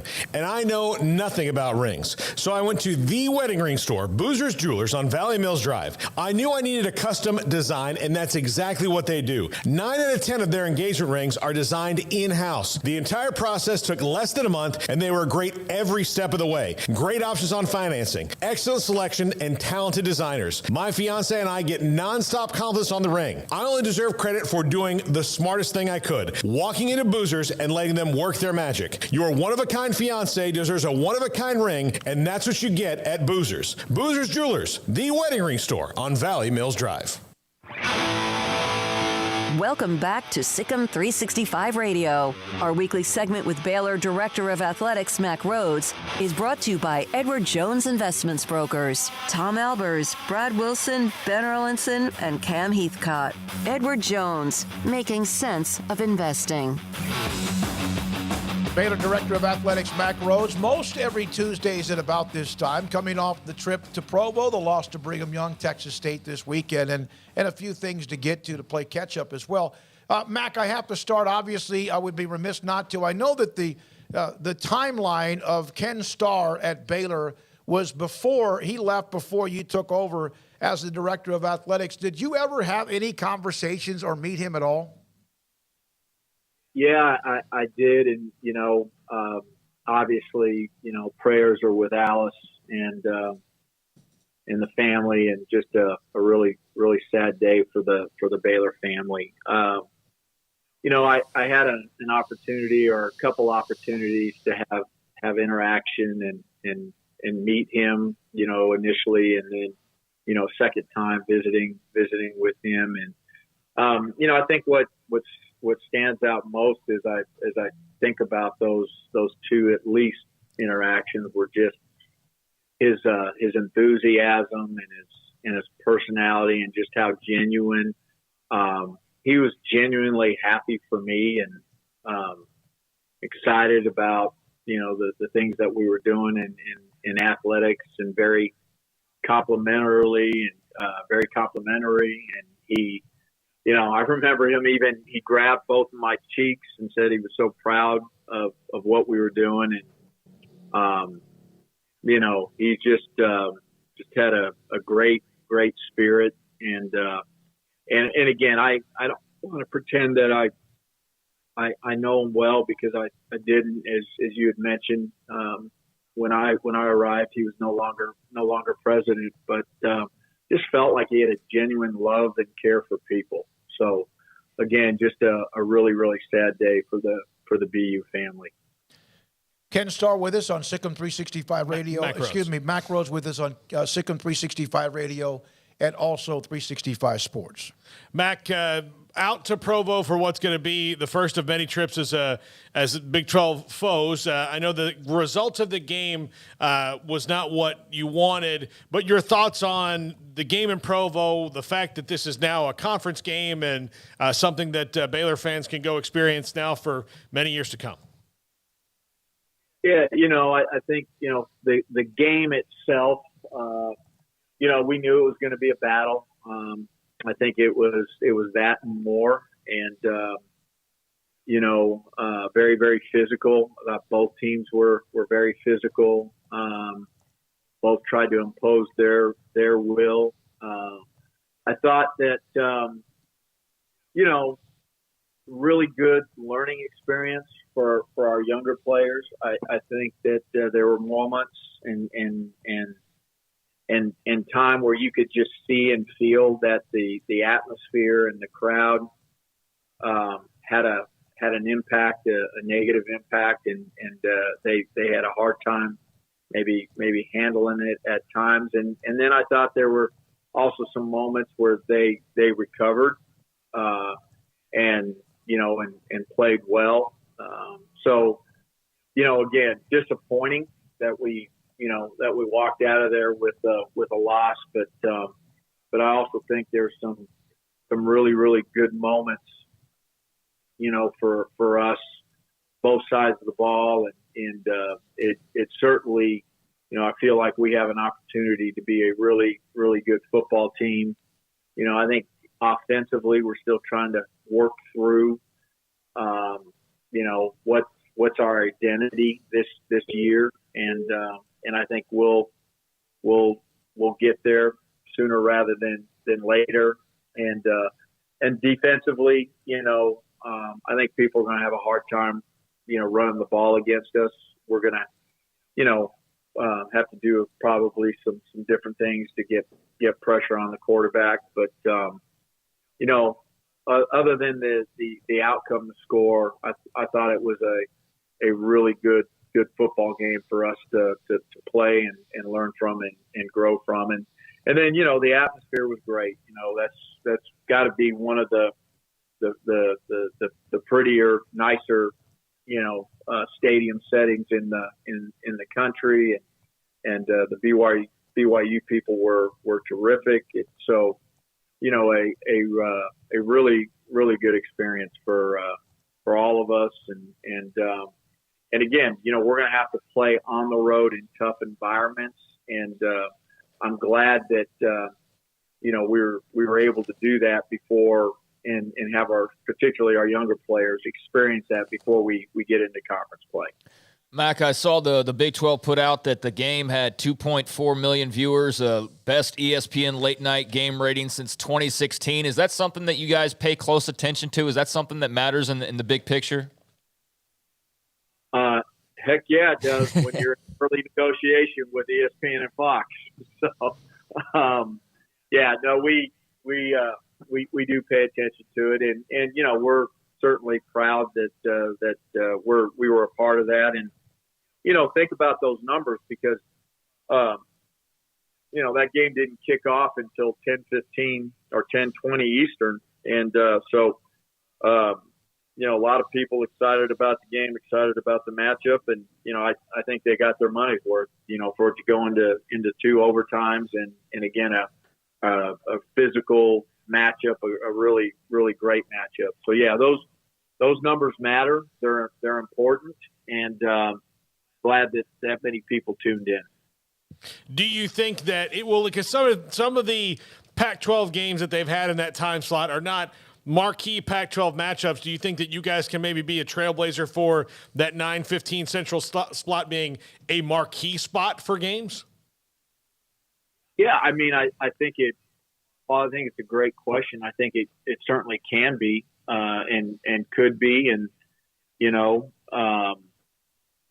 when we think about, the future and, particularly the right matchups and, what does conference membership look like? So all of that, but yeah, that could be a really, really positive time slot for us moving forward. Mac, the Brett Yormark, he was in Provo. He's been to Houston. He's been elsewhere. He had the comment last week about looking out west, and of course that stirred a few things up.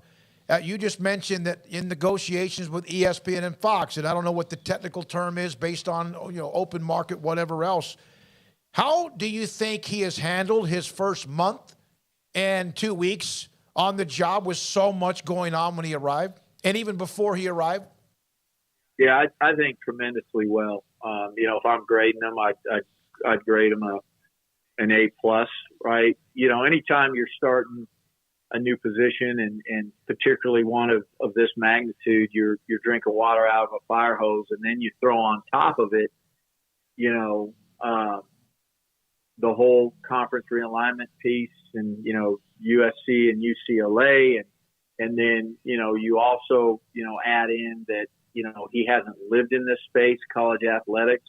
So, I think just as he's balanced everything, the conference membership, what that may or may not look like in the future, the TV piece, the early negotiation with both of our TV partners, going out and meeting and going to the various campuses and hiring staff. I mean, there's been a lot, and I think he's done a tremendous job. When he set out west, do you think he meant adding someone in the Mountain Time, Pacific Time, or a combination of someone that has both?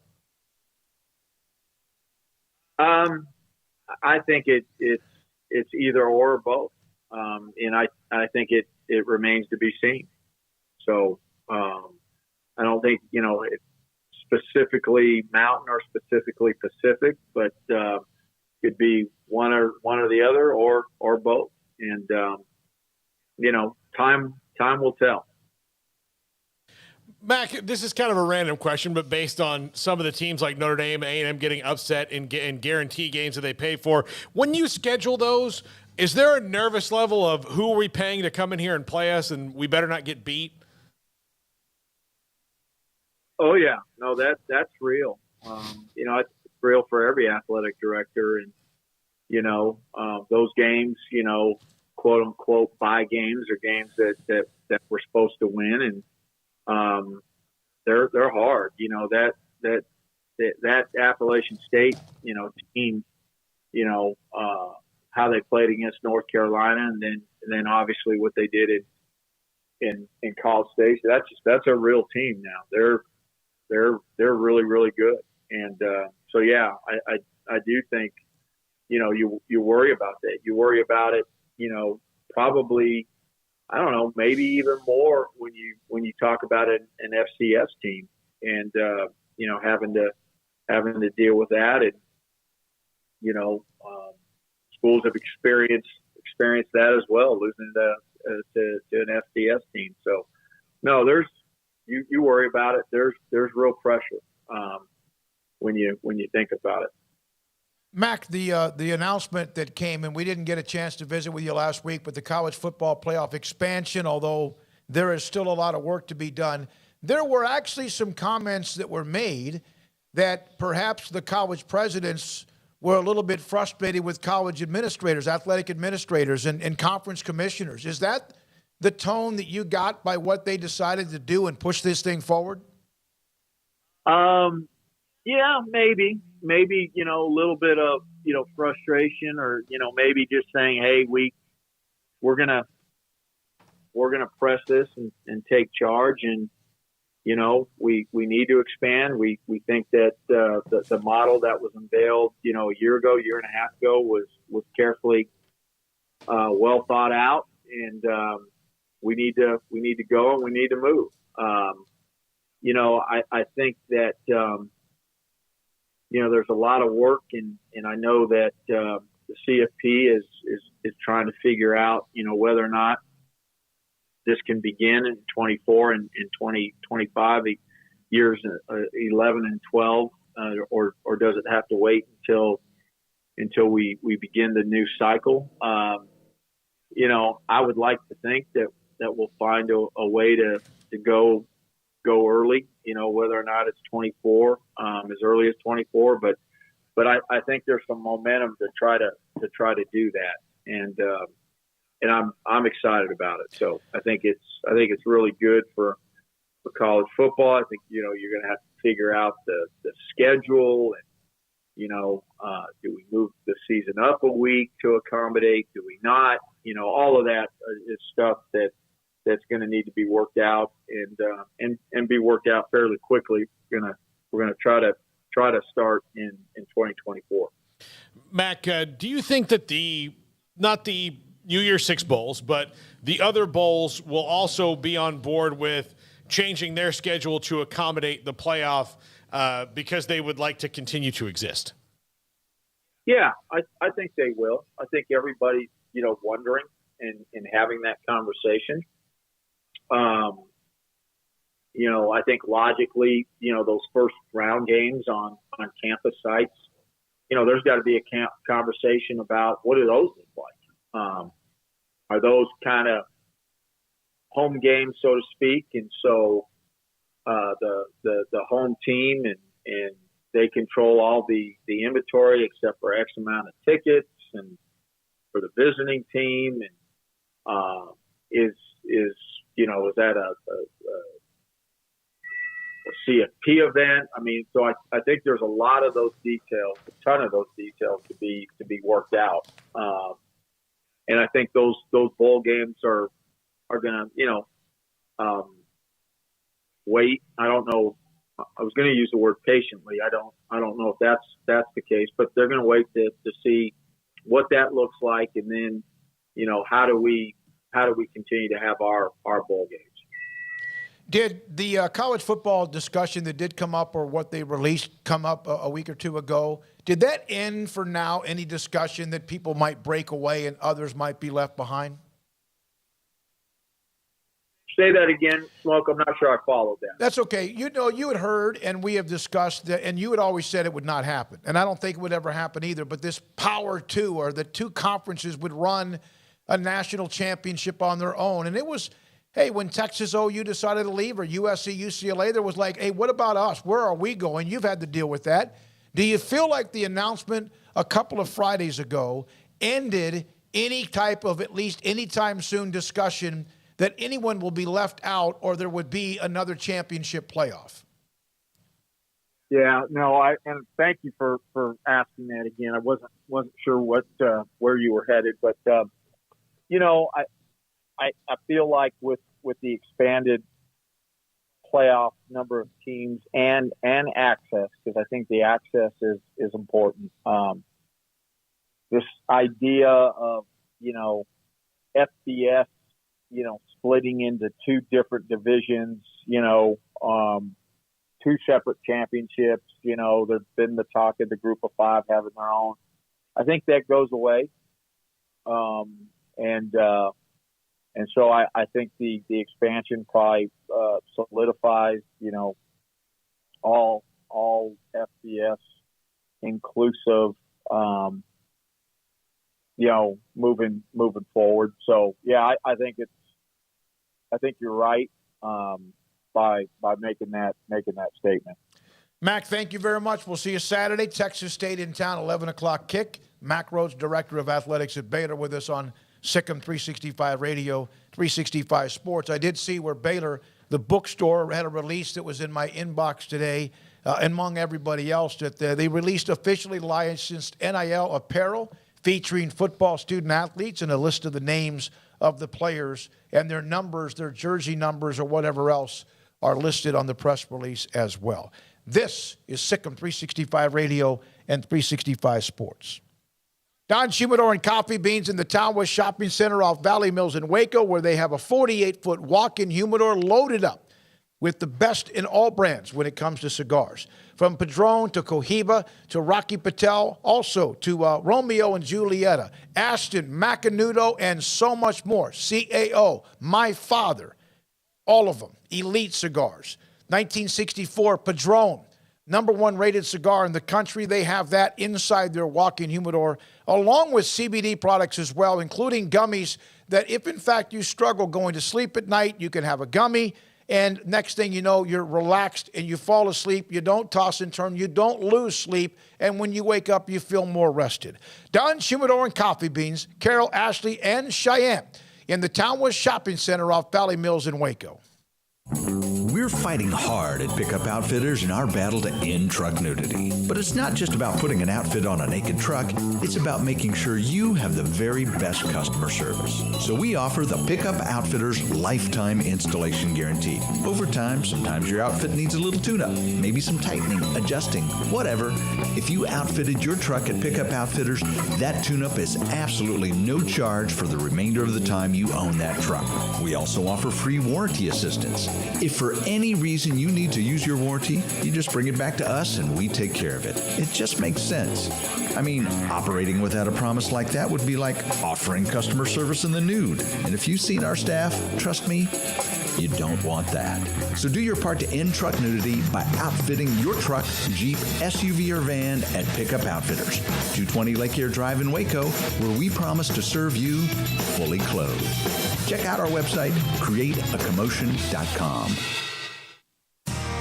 How did Edward Jones become one of the biggest financial service companies in the world? By not acting that way. Financial strategies, one-on-one advice, it's a big difference. And that's why Brad Wilson, your Edward Jones financial advisor, makes sense of investing. Experience the difference for yourself. Brad Wilson, 250 Sharon Drive in Woodway, 254-776-4337. Edward Jones, member SIPC. At Ideal MRI, we feel blessed to be a part of the Waco community. We're a small family business right here in Central Texas, and our goal is to bring down the cost of health care while maintaining high quality. At times like this, the cost of health care has never been more important, and unfortunately, significant illnesses and injuries still occur. That's why Ideal MRI is open and here to serve you through the difficult time. We offer premium MRIs just like a hospital with state-of-the-art technology and specialists, but you'll pay less. Sometimes thousands of dollars less, whether you're using insurance or not. At Ideal MRI, we accept most insurance and there are no hidden costs, even offering financing if that's needed. Everything included in the price, and you'll not get something as a surprise in the mail later on. If you need an MRI, ask your doctor about Ideal MRI. They'll know. You can schedule an appointment safely from home online in minutes at idealmri.com or give us a call, 833-IDEAL-MRI, idealmri.com. Baylor Scott and White, Southwest Sports Medicine and Orthopedics, the team physicians for Baylor Athletics, diagnosing and treating all sports-related injuries, including concussions. These specialists also provide orthopedic services for athletes and non-athletes alike, whether it's knee or shoulder pain, hand or wrist injury, orthopedic spine care, and even an arthritis and total joint clinic. Trust the doctors Baylor Athletics trusts. Baylor Scott and White, Southwest Sports Medicine and Orthopedics wants to get you back in the game. Did you know that Waco Regional Tennis and Fitness is a partner of the city of Waco? Did you know that we are open to the public? Waco Regional Tennis and Fitness offers day passes to the public for only $10 a day, and we offer money-saving memberships. Waco Regional Tennis and Fitness offers over 40 group exercise classes each week, including bar, yoga, boot camp, indoor cycling, and more. There are free weights, weight machines, TRX, rowing machines, stationary bikes, new treadmills, elliptical machines, and much more on the spacious weight room floor. Personal training available where you can be encouraged to grow. Sauna, whirlpool, tanning bed, and kids club. 17 tennis courts, 8 pickleball courts, youth and adult tennis and pickleball lessons. Waco's premier experience where you can help your mind, body, and soul. Visit our website at wacotennis.com. Call us at 254-753-7675 or visit us next to Hawaiian Falls on Lakeshore Drive in Waco.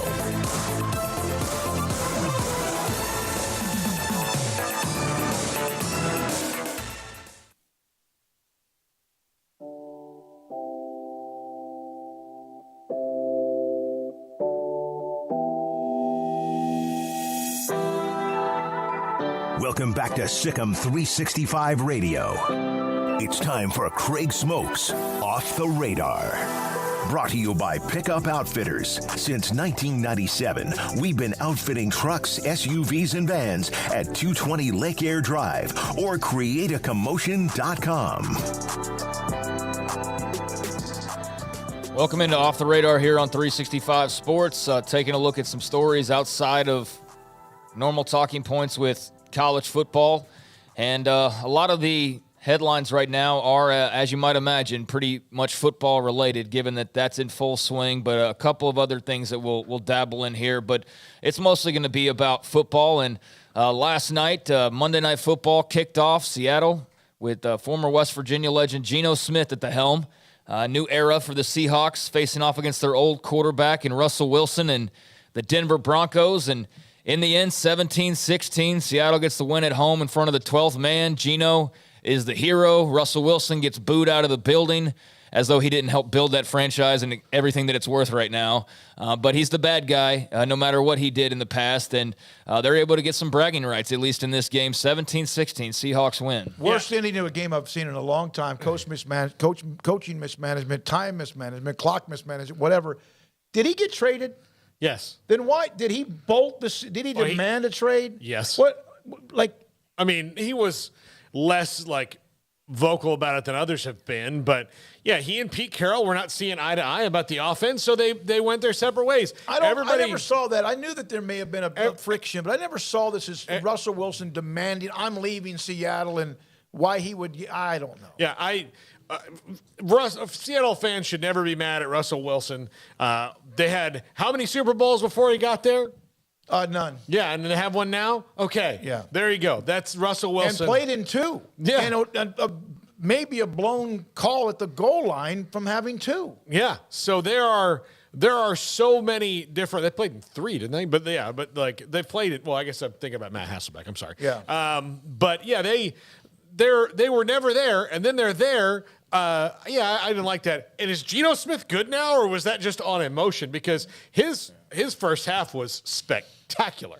Yeah, he definitely looked the part, and I don't know. I was wondering that myself. Is this what to expect now from Geno Smith and the Seahawks, or is this just like you said, all the emotion, being at home, start of the season? And here you got even more motivation of just all the normal things, but, facing the ex-quarterback. So I don't know if there's ever any more overrated talk or over-modulated or overreaction than there is from week 1 in the NFL. It will just – the Rams lost, the Packers lost, and others lost. It will all settle down before we even get to maybe the month of October. As far as the game last night goes, big numbers, 19.79 million people tuned into that game, nearly 20 million viewers, 10 plus on ABC, nearly 8 on ESPN, and then about 1.5 million over on ESPN2. Of course, they got all that, the dueling Manning cast and everything else going on. But yeah, a big success there. Nearly 20 million people tuned in.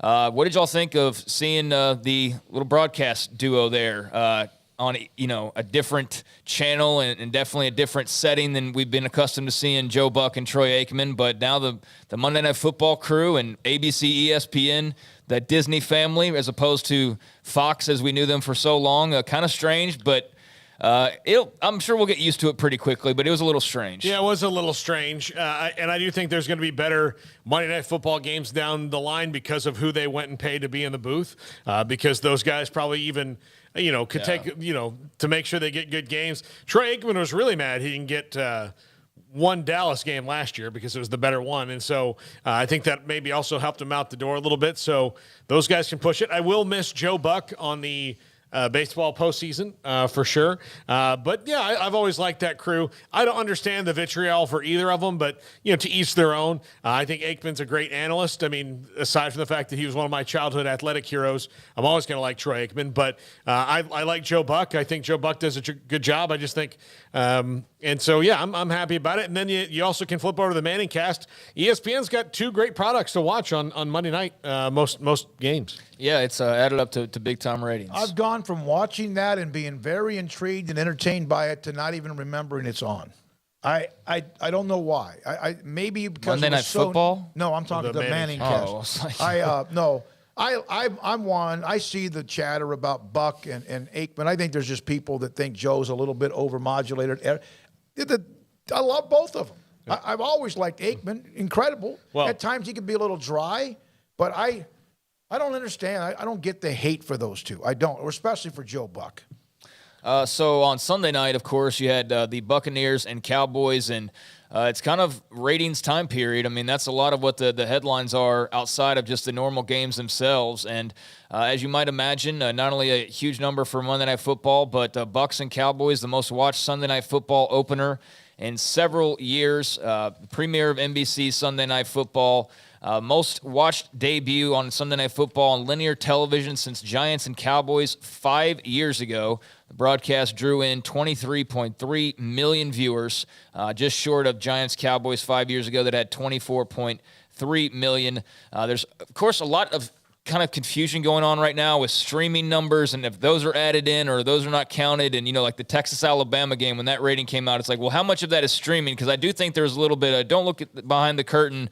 The whole, well, this is the most viewers, and there's like a little asterisk of on streaming ever, like that kind of a thing. But it was positioned as like the most watched game of all time is like on streaming. So, I don't know how all of that fits into this, but a monster number for both Sunday Night Football and Monday Night Football, and the ratings juggernaut that is the NFL is back in full swing. And speaking of the NFL, I know we'll be talking Cowboys here in just a little while, but Jerry Jones did say that they will not be placing Dak Prescott on injured reserve, and said they could see him returning within 4 weeks. So does this make you feel a bit better about potentially what the Cowboys are dealing with? He said this on the flagship, The Fan, by the way, up in Dallas. But looking at, perhaps playing within the next 4 games, we will not put him on injured reserve.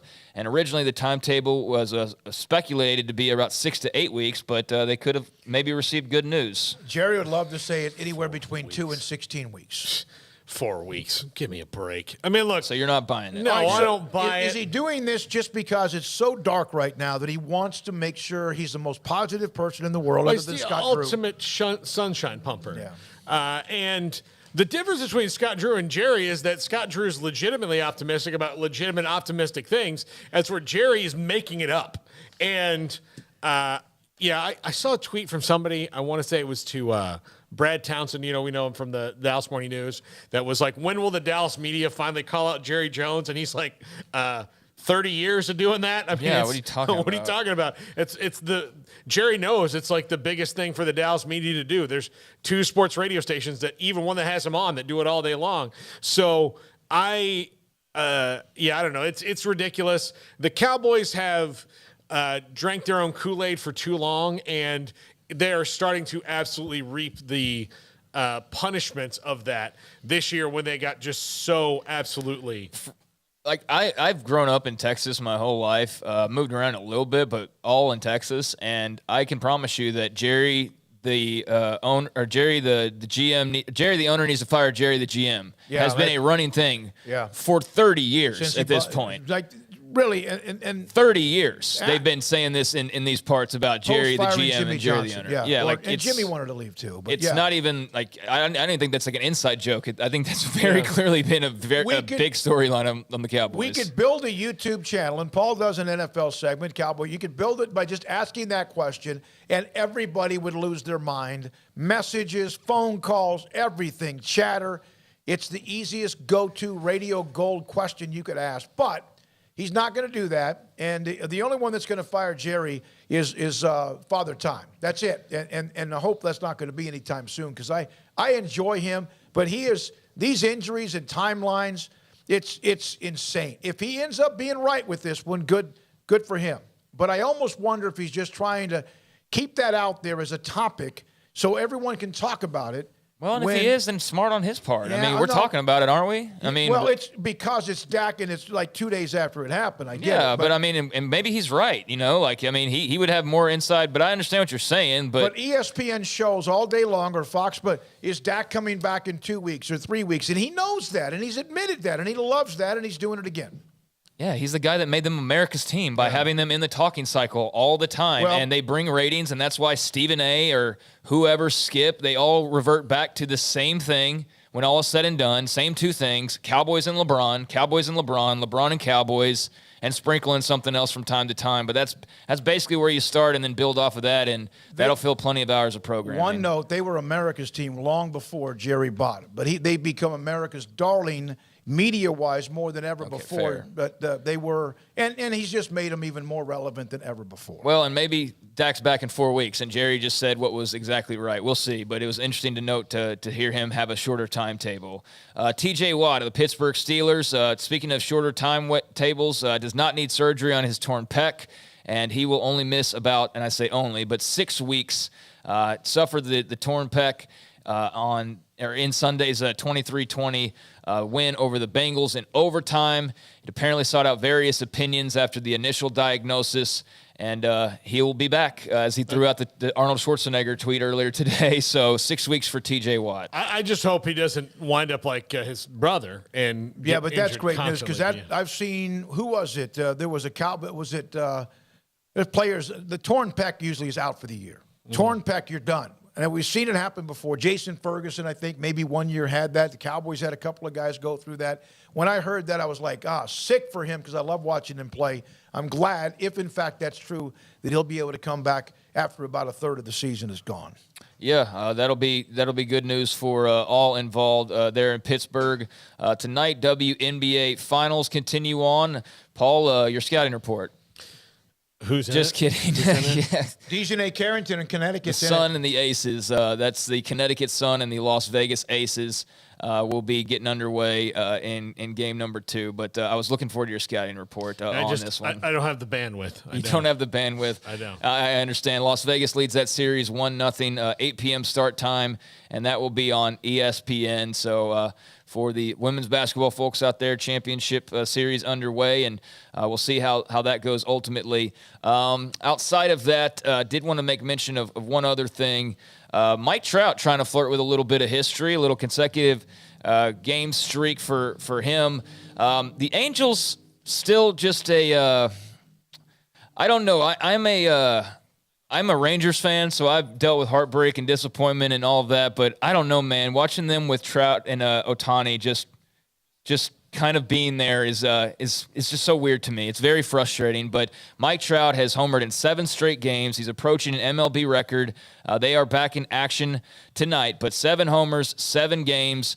And the Angels beating the Cleveland Guardians 5-4 last night. So looking to make a little bit history and, see if he can't break the record for most home runs in consecutive games. But if anybody were to do it, it seems like Mike Trout would be the guy.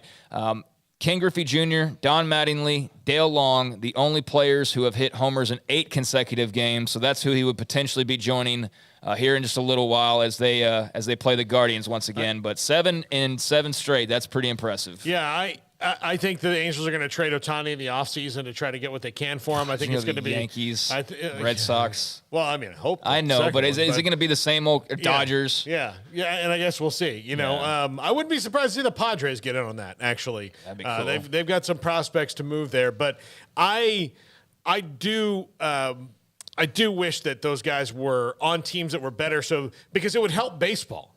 They're so good and they're so unique in their talent, but them being on even a team in Los Angeles, but that team is so not good, baseball is not getting to maximize people watching Mike Trout or Shohei Ohtani, who are amazing. Like once in a lifetime You player. remember when Trout was out twice for in a while? lifetime and on the same team. It's pretty wild. There were thoughts that he may not play again, that his back injury might sideline him for like maybe ever.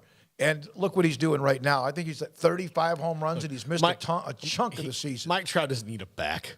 No, just needs a bat. And, he's a and bionic plate. man. Dale Long did that record it's 1956, so there's a long stretch in between Mattingly, Griffey Jr., and now what Trout might try to do and try to attempt to do tonight. Yeah, we'll see. Again, L.A. at the Cleveland Guardians, and if Trout hits a home run, he will at least tie that record. But pretty neat record that he's a part of. And then finally, just kind of start off with ratings, close out with ratings in college football. You mentioned the big number for Texas and Alabama.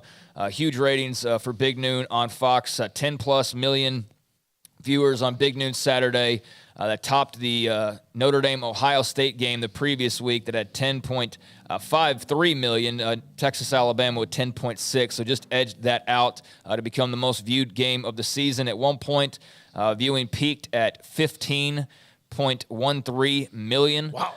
So huge numbers there, and a big part of the reason why you're seeing all the shakeup in college football that you are seeing. But also notable, between Notre Dame and Ohio State, and then also Alabama and Texas, both broadcasts surpassing 10 million viewers. It was noted that this first time since 1994 that 2 college football games in the month of September have averaged over 10 million viewers. So that is notable. I've seen a lot of people taking victory laps to like try and dunk on people, like mockingly saying, "Oh, college football's dying, huh?" and this and that. It's like, yeah, I mean, I don't think those were I don't think people were doubting the ratings effectiveness of Alabama and Texas or Ohio State, Notre Dame. I think people's complaints had to do with the fact that the people running the sport were basically just letting everything happen without doing anything to stop anything happening, and not so much about like not being able to get TV ratings.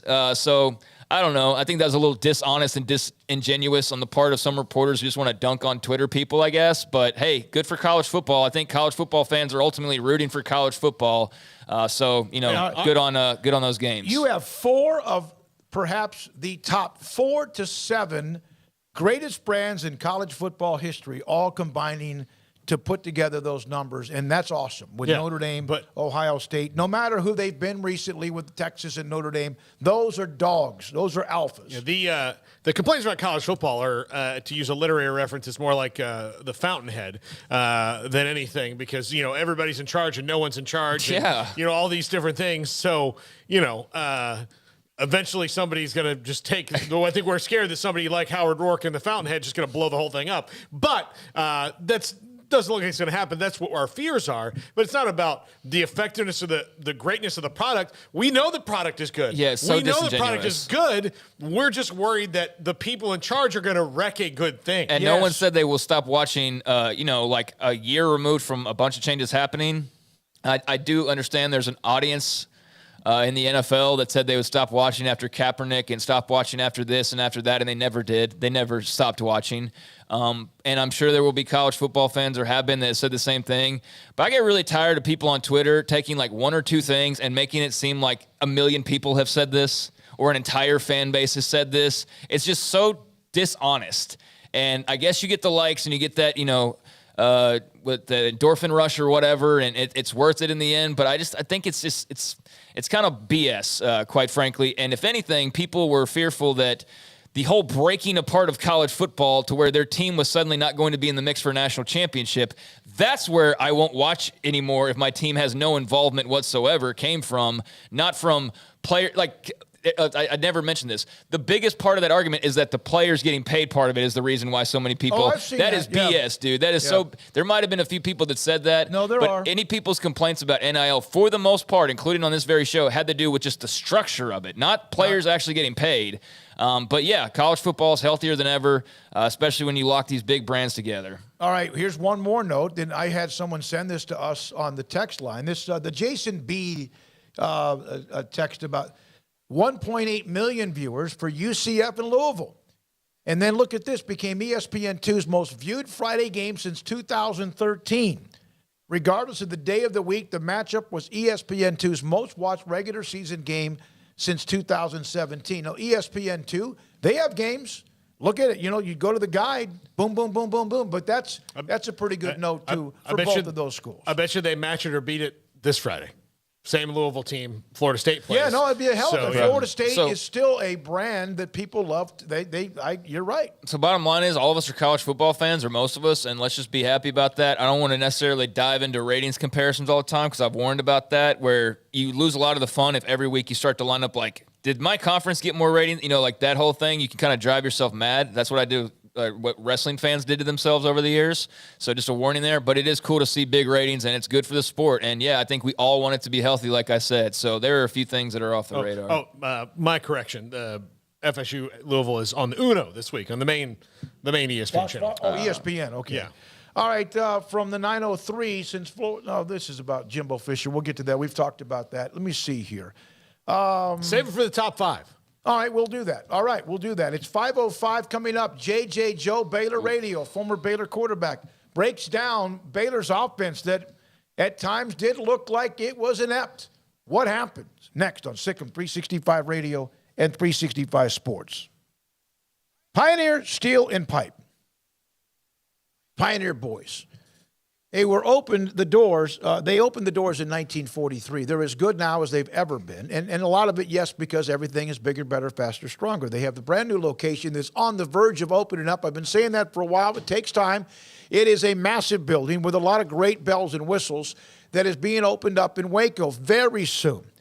And a place that people have trusted since 1943 will not change who they are. Just because they have more glitz and glamour, just because they have brand new building and brand new facilities and brand new accessories, they will never change. They have that you are the customer. You are the one that when you walk in the door and leave, you're going to feel like you're the only one there, even if you see other people, because other people feel the same way. That's how they treat the customer, with metal, steel pipe, metal buildings, and much, much more. That is how they have survived since 1943 and thrived. In Waco and Bryant, open Saturdays from 8 until noon. If you can't get there in the week, they'll unload. And, of course, that means they also deliver their product because it's heavy. PioneerBoys.com.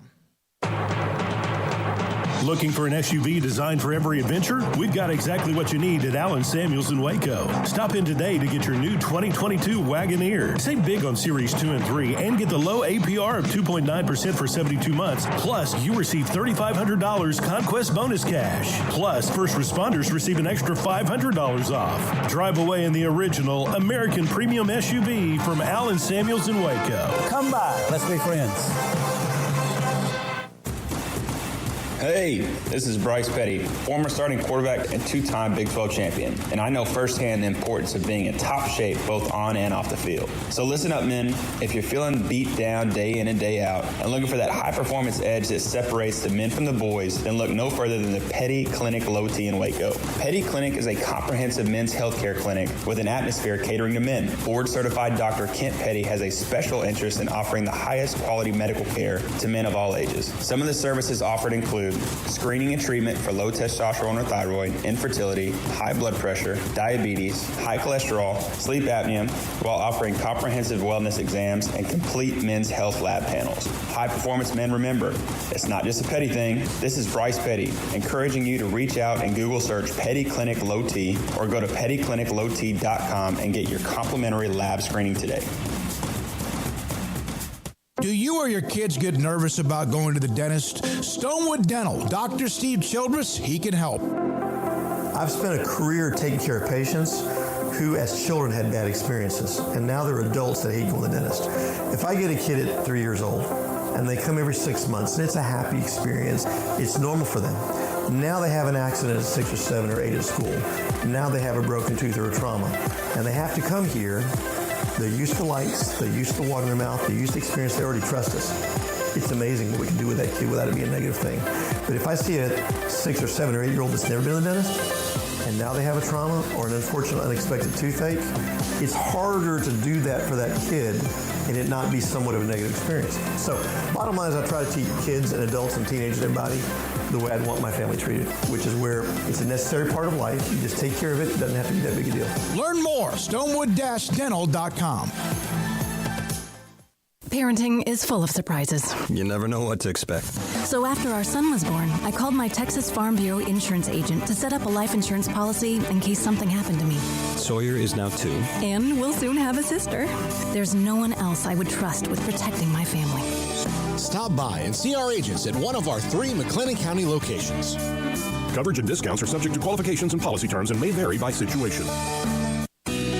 Let Camille Johnson Realtors guide you seamlessly through the process of buying your dream home or selling your current one. Commercial, farm and ranch, or residential, Camille Johnson Realtors can smoothly and successfully lead you through any transaction. With a team of 28 experienced agents who are excited about serving you, Camille Johnson Realtors services the entire greater Waco area. If you're in the market to buy or sell, contact Camille Johnson Realtors, 104 Midway Center in Woodway, or find them online at www.camillejohnson.com. Camille Johnson Realtors, elegant, charming, warm. Welcome home.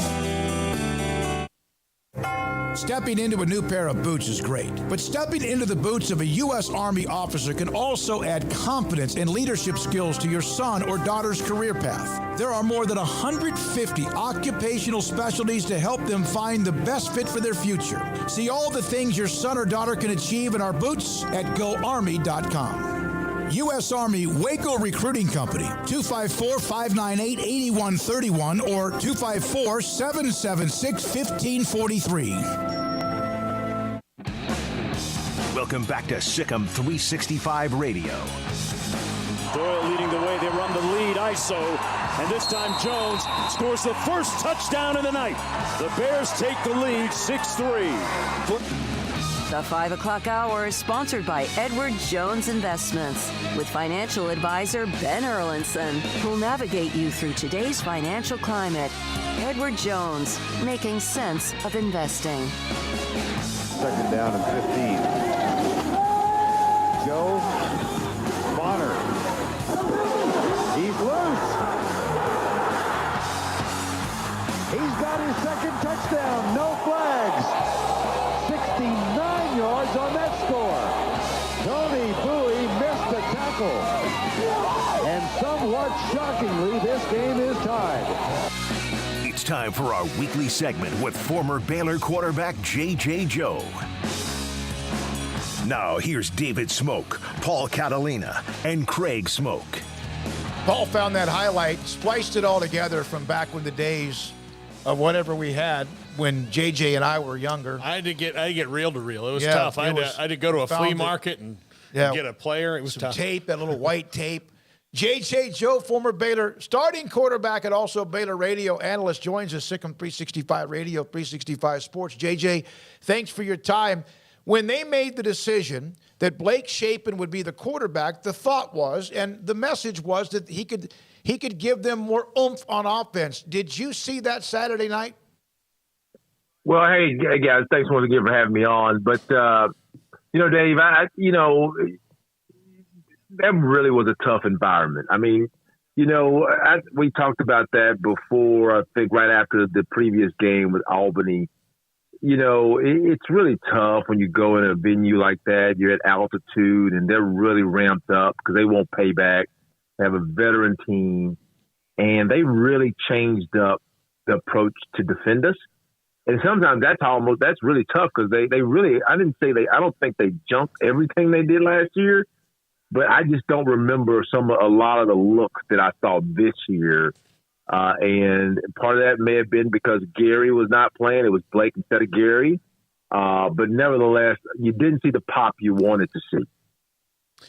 JJ, how do you get over road woes for a young team when you have the road schedule they have coming up? Do they have to just channel all that negative energy out that they experienced the other night?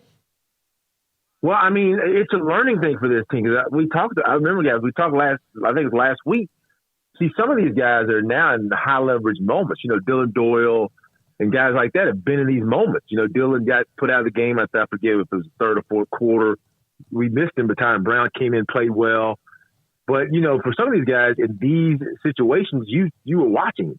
Not all of them. We got a lot of guys who played, but now coach is relying on you to go make those plays. And so when you're on the road, you got to just assume this is going to be a tight game.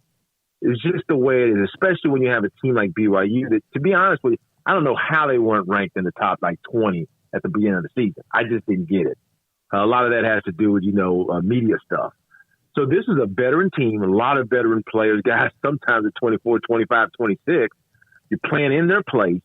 They're smarting from last year, and you go on the road. So when you play a tight game like that, you just can't have 14 penalties, right? You have 14 penalties, and you're just probably not going to get out of there unless they turn the ball over to you a couple times. And those penalties that we had, think about it, they came at really the most inopportune time. So you got to clean it up if you're going to win on the road. As you say, there are going to be a bunch of bigger games on the road as they move along. But how would you describe that atmosphere in Provo? What would you kind of compare it to, if anything? Man, it's hard. I'm telling you, it's different. It's nighttime games, so that was really tough there, Craig. But I think as far as venues to play, I can't think of probably a significantly tougher place. People say, well, what about the big venues like, OU, which is tough. Yeah, it's loud, it's tough. Or Texas. Texas can be very tough. I think Lubbock at night it's hard to win in Lubbock.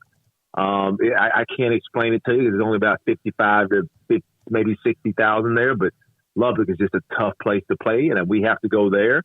This kind of reminded me of that, but I think you throw in the altitude, and I think that gives another layer.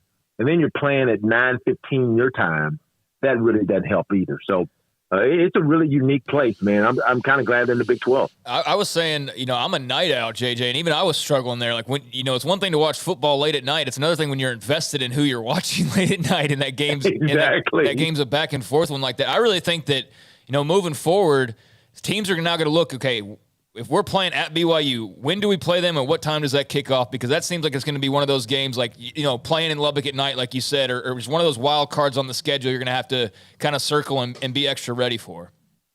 Yeah, no, I 100% agree. Plus the altitude. We don't think about it, but you're playing at what, 4,000, 4,500, 5,000 feet. And, that in itself takes you a little bit of time to get used to. So it is a very unique place.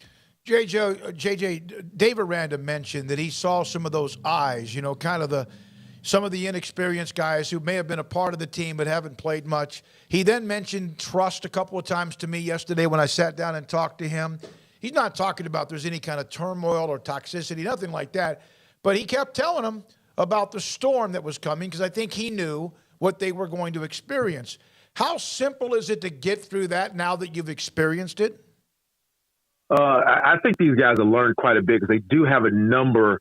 They've really, guys who are veterans that have played in high leverage moments on both sides of the ball, right? Especially at your line. And every year it's interesting. I tell people every year you have to get used to stuff in football. Football is just not a natural game to run and tackle and be hit and say, I'm gonna get up, let's do it again. But the level of intensity, it takes time to get used to it. And when you play Albany and then you go play BYU, I like it in that order, but the level of intensity on the road is so huge. And you saw, for those, I watched the Alabama-Texas game. Texas, to me, like the better team the whole night, right? But that was the perfect storm for Alabama. Texas, they had a coach that knew Alabama well. They had players who had been talked about how much they're going to get dogged the whole off season, and Alabama got out of there by the skin of their chin. And this year we had the same thing. We were going to BYU. BYU had been told all year, remember how they beat the snot out of you. They're more physical than you. And their whole offseason was game planning for Baylor. Trust me. Their whole offseason has been, hey, South Florida, yeah, we're going to game plan for you, but, we'll probably beat you. It was for Baylor. And you could tell because they broke out stuff that, I don't think they showed last week. JJ Joe, former Baylor quarterback and also Baylor Radio with us, 365 Sports. Texas State last year, JJ, I don't want to say gave Baylor a run for their money. They made it tense, and that was the first game of last year. How does Baylor avoid that this year, even though these teams are both a little bit different? Yeah, I mean, I think last year, that was after a really tough campaign in 20, Aranda's first run at it. So, and they were trying to, get used to Coach Grimes, the offense, and Texas State did a great job. Their quarterback made a lot of huge plays for them last year. This year, I think it's all about intensity. It's going to be an 11 o'clock game, AM, so almost the opposite of last week. And you just got to bring energy. And if Baylor plays a clean game like I know they can, I think, Texas State is much better than they have been. But Baylor should win this game running away. But they have to bring that level of intensity or they'll find themselves in a game going into the late second half, fourth quarter, and then it's just, Katie bar the door. JJ, what did you see from Blake Shapen, good, bad, ugly, otherwise, on Saturday night? I saw a young man that has some experience, but learned a really valuable lesson along with his teammates last night. Like, this stuff is hard. I mean, it's really hard, and you're going to teams will watch you on tape, and that's why I always say that I like quarterbacks before they get out of college and go to the next level if they're next level talent. I need to see you play 3-4 years in college. Why? Because teams adjust. These guys watch Blake Shapen on tape, the 4 or 5 games he's had significant action, and they schemed the dude. They schemed him. They schemed their pass game. They knew what he liked to do, and they took it away. And they said, okay, we're taking this away. What are you going to do? And we just were not ready. He's not experienced enough. We're not experienced enough together yet on the edge and at quarterback and all that to adjust in game and then go out and execute at the level of a top 10 team. BYU is a top 12 to 10 team, right? And we're not right. We're not there yet at those positions. And we'll learn. I think he learned a ton on Saturday night, and he'll be much better. I know he will. I got the impression from Aranda that the offensive line has not really had that edge or grit. Now, listen, they were fantastic last year, and they still might be really good, but that they might maybe ramp up the individual or position drills this week to try to see if they can get that edge back. And Mateos always talks about grit. Have you seen that? Yeah, it's hard against Albany. So this week, Dave, it was the first time, and I tell you, it's the first time they've said, oh, this is what this is like. This is what we were doing last year when we beat Texas, we beat OU. This is what we were doing. We beat Ole Miss.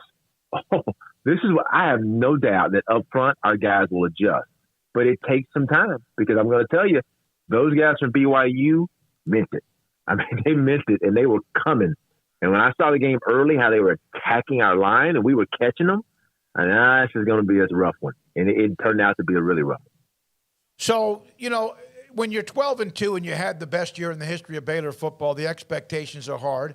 I don't think anyone thought this would be a cakewalk, especially when the receivers went out. Then you started thinking, well, maybe. But obviously Roberts was a tough guy to handle. What are your thoughts? Does this change who you think Baylor is in any particular way? Au contraire, my friend. Think about this, how this game flows.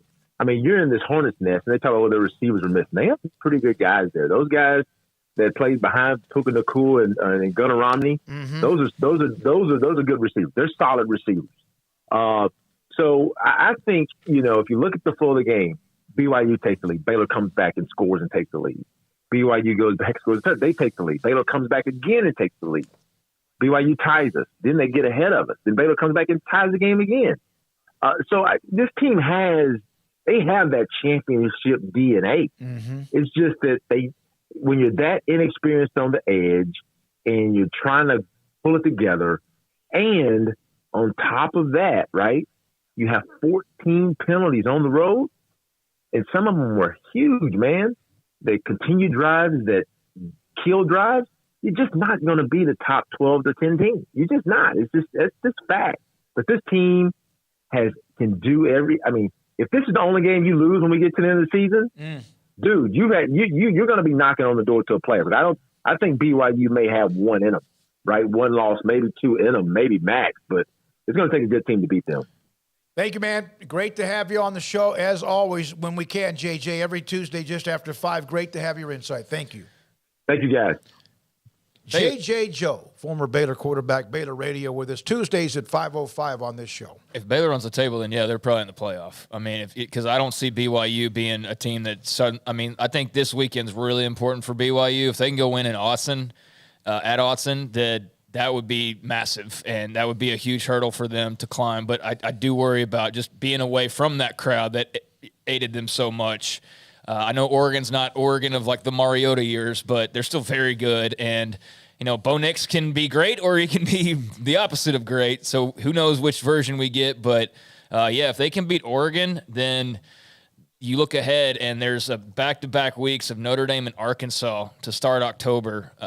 That will be, obviously pivotal points in the schedule. And there's some other games that are interesting, like Liberty and at Boise and at Stanford. This is their first kind of couple game hurdle. They can beat Baylor and Oregon back-to-back weeks, get 2 top 25 wins. They'll be able to kind of skate the next couple of weeks after that. And then, it's on to Notre Dame and Arkansas. So it'd be really hard for BYU to run the table with this schedule. But it's not all that different when you break it down, like a handful of games that are kind of the killer games that you really got to focus in on. I think everybody's got, similar to that number of games on their schedule as well. They're a good team. I don't think there's any doubt about that. And this is not, a game where I think people are hanging their heads. It's just like, hey, respect all that went against them, and they still were sitting there in double overtime with a chance to win the game. So, what's there to really be too upset about? You just hope that some of the things that were clearly and obviously flaws that weren't generated by BYU or I guess the BYU perhaps further exposed, you just got to work on that and hopefully get those things better. And if you do, then they're going to win a lot of games. This is not a bad team. They do need to win this weekend. Most everybody pretty much stays, okay, win. They're from the Sun Belt Conference. Who knows? Maybe not thought of in the same way as Appalachian State, Marshall, or even, who knows, I don't know, Georgia Southern. But win the game, take care of business, stay healthy, and then, to me, the grind. And you are going to play. It's an 11 o'clock or whatever kickoff at Ames. It's not a night game. That helps. Adam Bachelor's a big Iowa State fan, was hoping it was a night game. I would too. But I actually think road games at 11 o'clock are difficult because you're on the road. You're not where you're normally going to be. You're sleeping at a different place at a hotel. Yes, they're used to it, 10, 12, 5 or 6 road games a year. I just think that make it's a short day. It's the good news is you win a game on the road, no matter where it's at. You get on your charter, you come back home, you get most of the day Saturday to kind of unwind a little bit. All right, when we come back, we'll hear from Hall of Fame columnist John McClain on the opening weekend of the NFL. Thoughts about some college football as well. Sikkim, 365 Radio and 365 Sports. Pickup Outfitters. The heat is starting to calm down, but it's still, like you walk out right now, you can feel that there's still that last part of the next 2 or 3 weeks or so where the heat can hit you right in the face. And so if you have bed covers on your pickup truck, you can protect whatever's in your bed cover or your pickup truck from the heat. Or now the weather starts to change. It starts to rain. It starts to get cold. There starts to be all sorts of stuff in the air. And bed covers help you protect whatever. It might be just as simple as groceries or things that you have in the back of your pickup that you always have for whatever you need. And they have tremendous brands: Backflip, X-Stang, Raytrax, Roll and Lock, Truxedo, and also Undercover. Rebates, discounts, and also warranties on occasion are available. Ask them for details. Ask Jay Errett, the owner. Pickup Outfitters, 220 Lake Air Drive, createacommotion.com. With so many companies and policies out there, it gets so confusing shopping for insurance, and I never know if I'm getting the policy that's right for me. Luckily, I met the team at the Niche Group Insurance Agency. With the Niche Group, you can go to one company and get access to coverage options from many insurance carriers, and you get to speak to a real person about your specific coverage needs. With the Niche Group, I know I'm getting the right coverage at the right price. If you need insurance, talk to the experts at the Niche Group at 1-800-258-8302. TFNB Your Bank for Life is the official local bank of Baylor Athletics. Find out why more Central Texas are making TFNB their bank for life. Sign up for our Edge checking and savings accounts to earn interest or cash back. With 5 convenient locations and an award-winning mobile app, banking has never been easier. TFNB Your Bank for Life. Member FDIC. Hi, I'm I'm Mark Stewart with Bird Colgin Ford. It's that time of year. It's football season.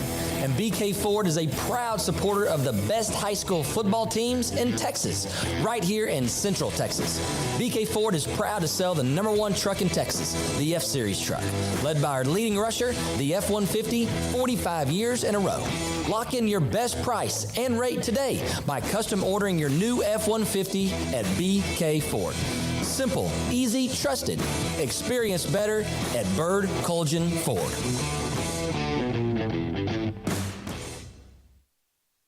One size fits all. That may be all right for an adjustable belt or cheap sunglasses, but when it comes to your financial needs, no one wants a one-size-fits-all strategy. Ben Erlinson, your Edward Jones financial advisor, knows that his most important goals are yours. That's why he takes the time to understand your needs, knowing you. That's how Edward Jones makes sense of investing. Ben Erlinson, 100 North 6th Street in Waco, 254-759-8533. Edward Jones, member SIPC. Baylor University is where lights shine bright. So, let there be light. Let there be roommates and teammates, scholarship and championships. Let there be fresh starts and new traditions, fast friendships and lasting impacts. Let there be laughter. Let there be joy. Let there be light. Baylor University, where lights shine bright.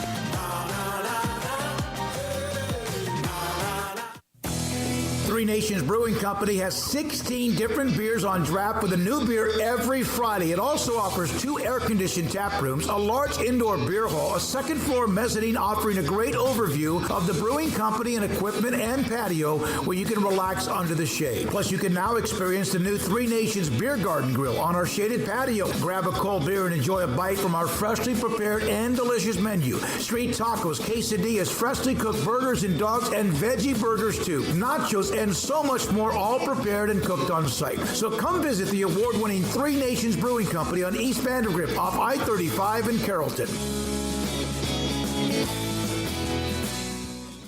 Pizza, burgers, and Bears football. There's no place around Waco that serves them all other than Bubba's 33. Come show your green and gold and enjoy some of Waco's best food and beverages while watching your favorite team, the Bears. When real Bears fans get hungry, Bubba's 33 is the #1 spot for ice-cold drinks, hand-stretched, stone-baked pizzas, and bacon-infused burgers. Join us for indoor or patio dining. Bubba's 33, Waco's restaurant and proud supporter of Baylor Bears football. Sick 'em, Bears.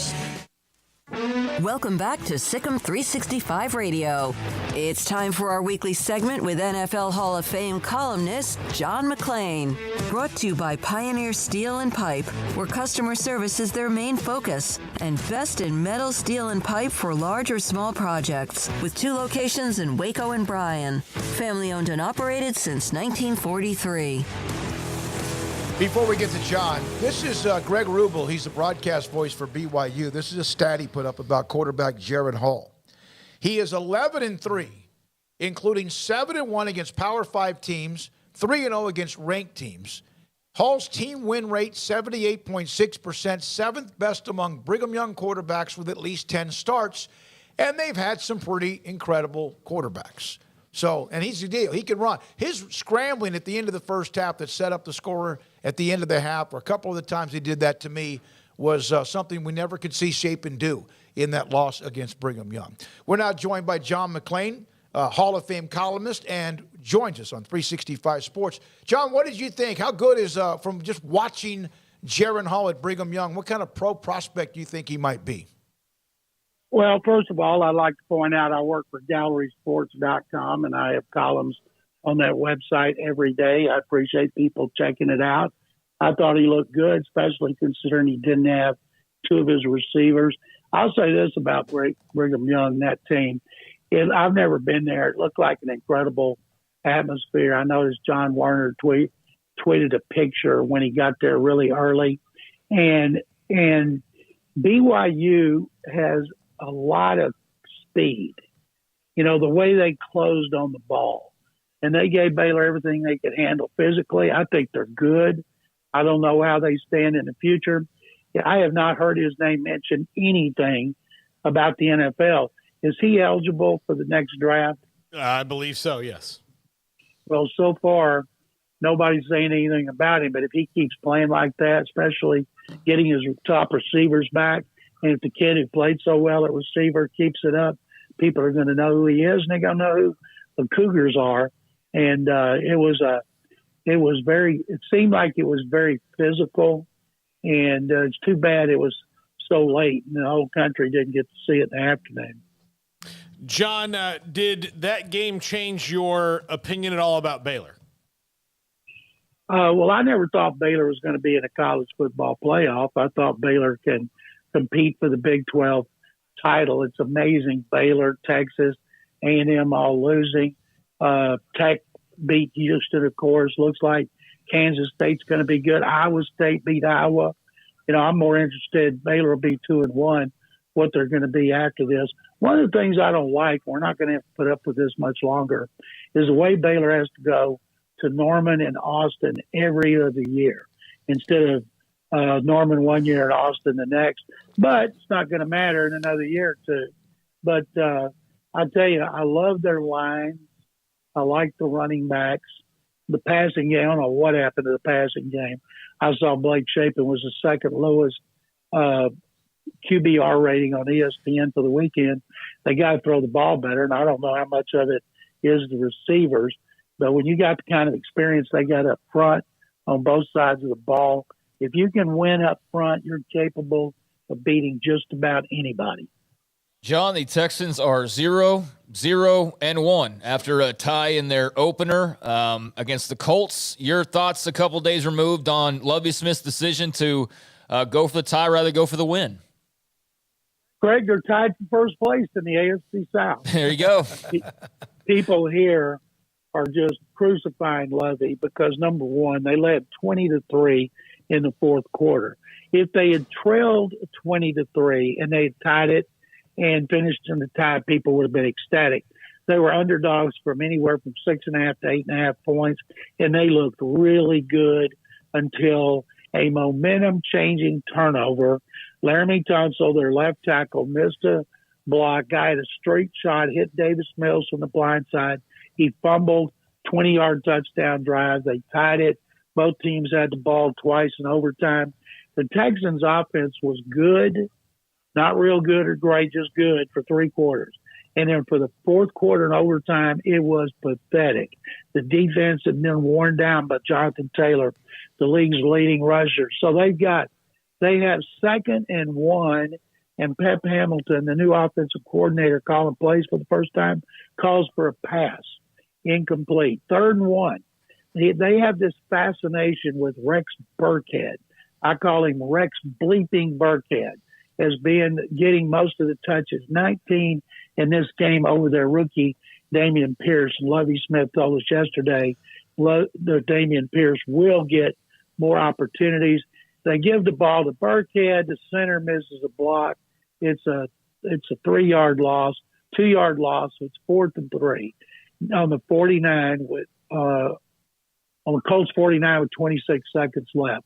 Do they go for it, considering the offense hadn't done squat, or do they take the tie? He didn't trust his offense or his defense to stop the Colts, so he went to the tie, and people here are just livid. But as I tweeted last night, Lovie Smith sent a text to Nathaniel Hackett and said, thank you. Yeah, no kidding, man. John, I saw a clip from the Manning cast, and I don't, for whatever reason, I said this earlier, I haven't watched that much after the first couple of times, and I don't know why, but Peyton was losing his mind, and he wasn't like screaming it out. You got to call timeout here. You got to call timeout. You got to try to. Have you ever seen more mismanagement, clock management disaster than what you saw last night? No, it was the first-time head coach. Nathaniel Hackett, his dad, Paul Hackett, was a head coach in college, long-time NFL quarterback coach and offensive coordinator. He'd been at Green Bay, looked like Aaron Rodgers, made him look real good. But to me, it's kind of a no-brainer. You put the ball in the hands of a quarterback, Russell Wilson, who has made a career out of miraculous comebacks. And if it doesn't work on 4th and 4, hey, you lost that way. But asking a kicker who's one of the 8 from 60 plus, and even though McManus had the distance, those odds of him making that were minuscule. It's a mistake. I'm guessing the next time he's in that situation. He's going to put the ball in Russell Wilson's hands. Russell Wilson beat the Texans last year. He beat them in 2017. Now he's going to beat them Sunday, and they're going to bounce back and be 1-1. But if, say, the Texans pulled an upset in Denver, which I certainly wouldn't expect, Nathaniel Hackett, they'll be howling in Denver for him to go back to Green Bay. John, the Cowboys had every single bad thing that people thought might happen to them in the first two quarters, and then the one thing they hope not happened in the fourth quarter with Dak Prescott. Is their season cooked? First of all, they weren't playing worth the darn when he was healthy. Yeah. Tampa Bay goes in there with three new starting interior linemen. The left tackle goes out, so 4 new linemen. A quarterback who's supposed to be distracted because of marital issues, if you believe TMZ, and they go in there and they just kick their butt methodically. And I saw Jerry Jones. It seems to me Jerry's saying he's not going on IR. He's trying to pump up his team, his players, his fan base, his media. Everybody has visions of doom. And he can say, well, he's only going to miss 4 games, so he's going to have 12 left. Plenty of time to win this division. And they're in last place right now. And with Cooper Rush, they like him. Obviously, he's been around there, but I don't think he's Tony Romo is. He's set for 3 years and come out and all of a sudden be a playoff quarterback. It'd be a great story. Hey, Geno Smith's a great story. Maybe Rush will be too, but it could be optimistic. I listened to Brett Favre today on NFL radio. He had that injury, and he talked about getting something snipped and putting a splint on it and getting shot and playing with the pain. And that when it was the biggest problem, wasn't the pain. The biggest problem is when he played in humidity and he couldn't grip the ball because his hand stayed wet and he couldn't use that thumb to grip it like he usually does. But, he was almost inhuman the way he never came out because of an injury. And I feel terrible for Prescott. Everybody does. What he's gone through, great guy, team leader, and I hope he comes back sooner rather than later. What did you write this week for your new column and also articles that you are writing for Gallery? Well, it's gallerysports.com, free, no paywall, and I write 4 times a week. I've got columns. My columns are going to be Wednesday morning. Everything I write's posted in the morning on Damian Pierce and enough of this the fascination with Rex bleeping Burkhead. Get Damian Pierce in the lineup. And then I'm going to write one about Davis Mills. Can't just play well for 3 quarters. And I've got one up now and on our radio station website, no paywall. I've got a report card. I've got observations on the Texans. So I do 4 things a week for both websites that I do for our radio station, 3 podcasts on the Texans and the NFL, and our only winning team, the Houston Astros, who keep rumbling along. And by the way, great Astros story. It's on right now. Hunter Brown, their top pitcher, had 6 shutout innings in his debut as pitching against the Lions. And he grew up in Detroit, went to college in Detroit, and used to walk his dog around the stadium dreaming about the time he might be able to play there. He got to be the only guy that want to play for the Tigers. Now he's not playing for the Tigers, but he's pitching against them. Yeah. John, also, I noticed that Taylor McHargue is writing for GallerySports.com. We have Taylor on every Friday.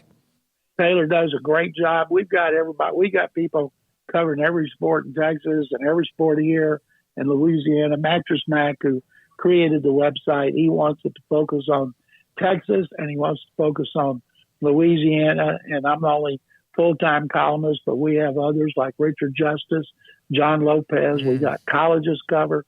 Taylor, who I don't know, but I just started reading and listening to, does a tremendous job. John, I do have to ask you your opinion on Texas A&M and losing to App State. You know something I just saw on Outkick.com was off their YouTube channel when the Yale leaders get the fans all worked up into a frenzy the night before the game. They were just insulting App State so much. It's just humiliating. And I guess A&M tried to keep people from seeing it or tweeting it. And then, of course, they get their butt kicked.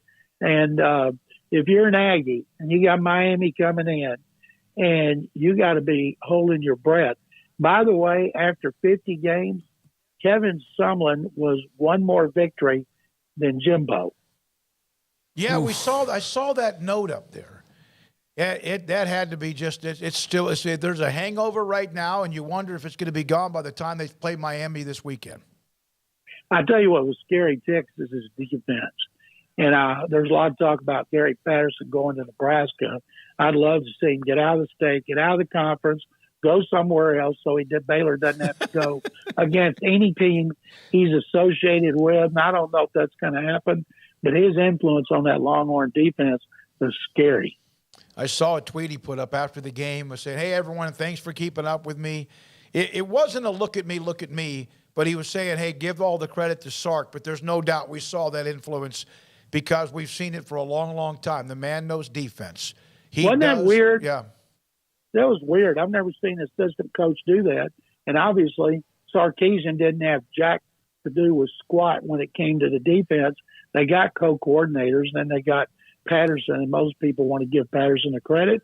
And why not? He's a great defensive coach, and I wish he would go to Lincoln tomorrow, just before Baylor plays the Longhorns. Do you know that he was actually involved in that coaching search, I think, after they lost Solich, after they let Solich go, that one of those coaching searches, they had him, they thought, and for some reason it didn't work out. And in the end, it was great for TCU, and obviously Nebraska's flailing and has been now for 20 years. John, thank you very much.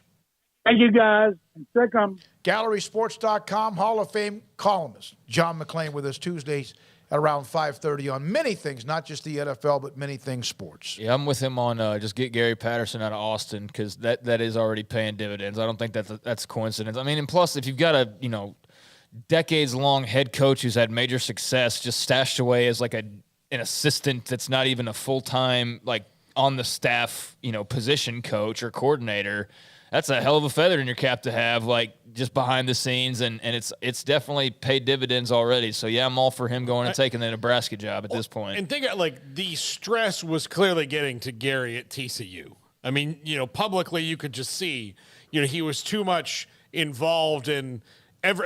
He became almost the Alex Jones of college football coaches for a little bit there, and every loss there was some excuse and a conspiracy and all this stuff. Well, take that responsibility off of his shoulders for a little while, put him in a room with the film, which he's amazing at, and have him just here's the thing. And I think that him being a little bit bristly would work well up there because they kind of need that. They need some sort of edge because there's not one, and he is prickly and it's not for everybody, but I think they're so desperate to win that his style of football would translate too. But I'm not trying to speak that into existence, but I wouldn't hate it by any measure. And by the way, on A&M, there was that video going around with the Yell Eaters and all that, but there's also a video today of one of their young freshmen, Denver Harris, who was a big-time recruit for them.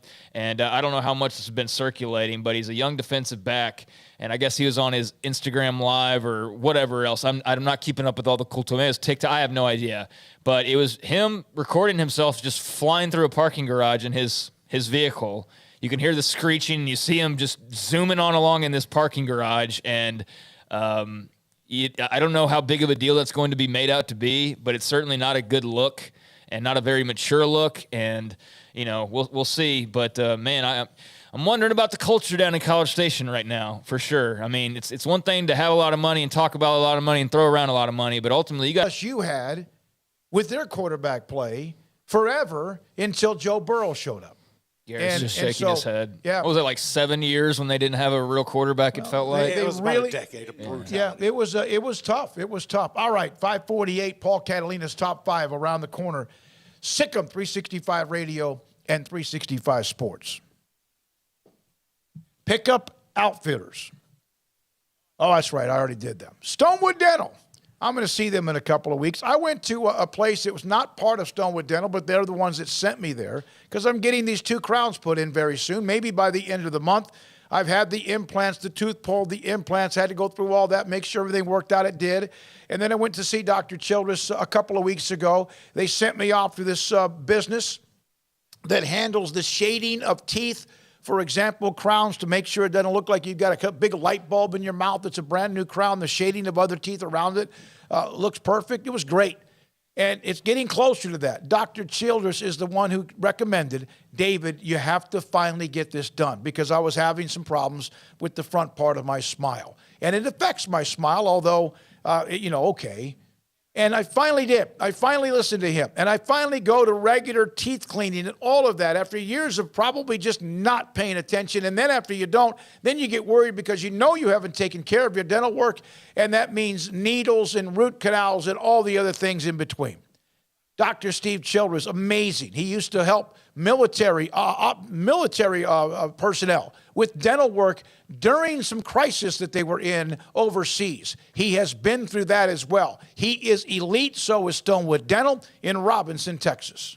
The wait is over. Richard Carr GMC has the trucks. 2022 GMC Sierras have hit the lot and are waiting for you. Sierra trucks offer best-in-class towing, strong steel bed, multi-pro tailgate, advanced collision avoidance, and a luxurious interior that includes massive touchscreens, 14 camera views, and premium comfort. Trucks are waiting for you to test drive now. So call now, log in now, or get here now and drive your next truck at Richard Carr. Richard Carr, they have the truck for you.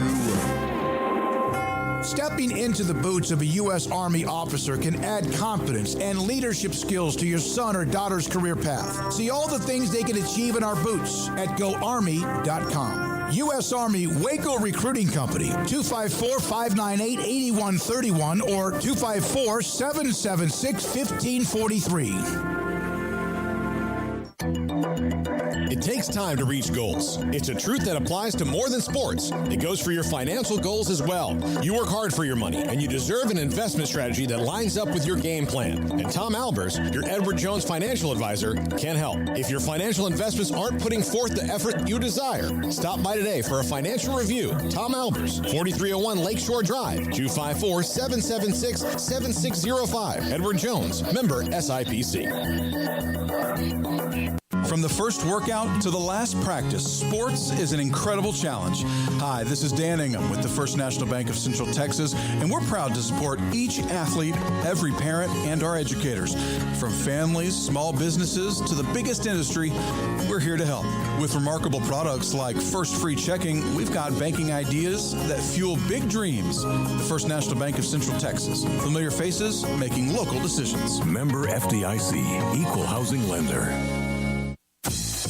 Baylor Scott and White Southwest Sports Medicine and Orthopedics, the team physicians for Baylor Athletics, diagnosing and treating all sports-related injuries, including concussions. These specialists also provide orthopedic services for athletes and non-athletes alike, whether it's knee or shoulder pain, hand or wrist injury, orthopedic spine care, and even an arthritis and total joint clinic. Trust the doctors Baylor Athletics trusts. Baylor Scott and White Southwest Sports Medicine and Orthopedics wants to get you back in the game.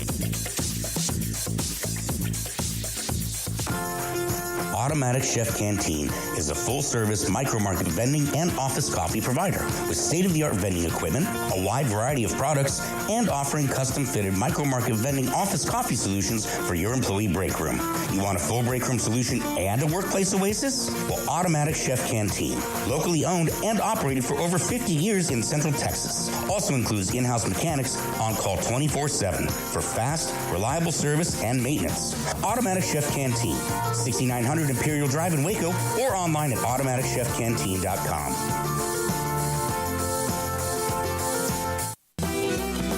Shorty's Pizza Shack at 12th and Bagby is a homegrown, locally owned pizza place that's out of this world. Everything from the dough, the sauce, the sausage topping is made fresh in-house. Not to mention the amazing pizza pillows, the chicken wings are to die for. Try the Sikkim sauce, chili cheese fries, or tots, plus great specials on food and drink every single day. Shorty's is also the perfect spot to watch the game with your friends. Shorty's Pizza Shack at 12th and Bagby. Tell them Paul sent you by.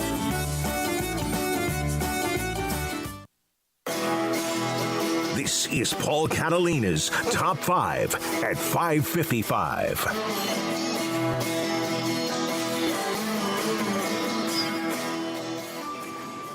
Top 5 things Jimbo Fisher needs to do to take the next step at Texas A&M.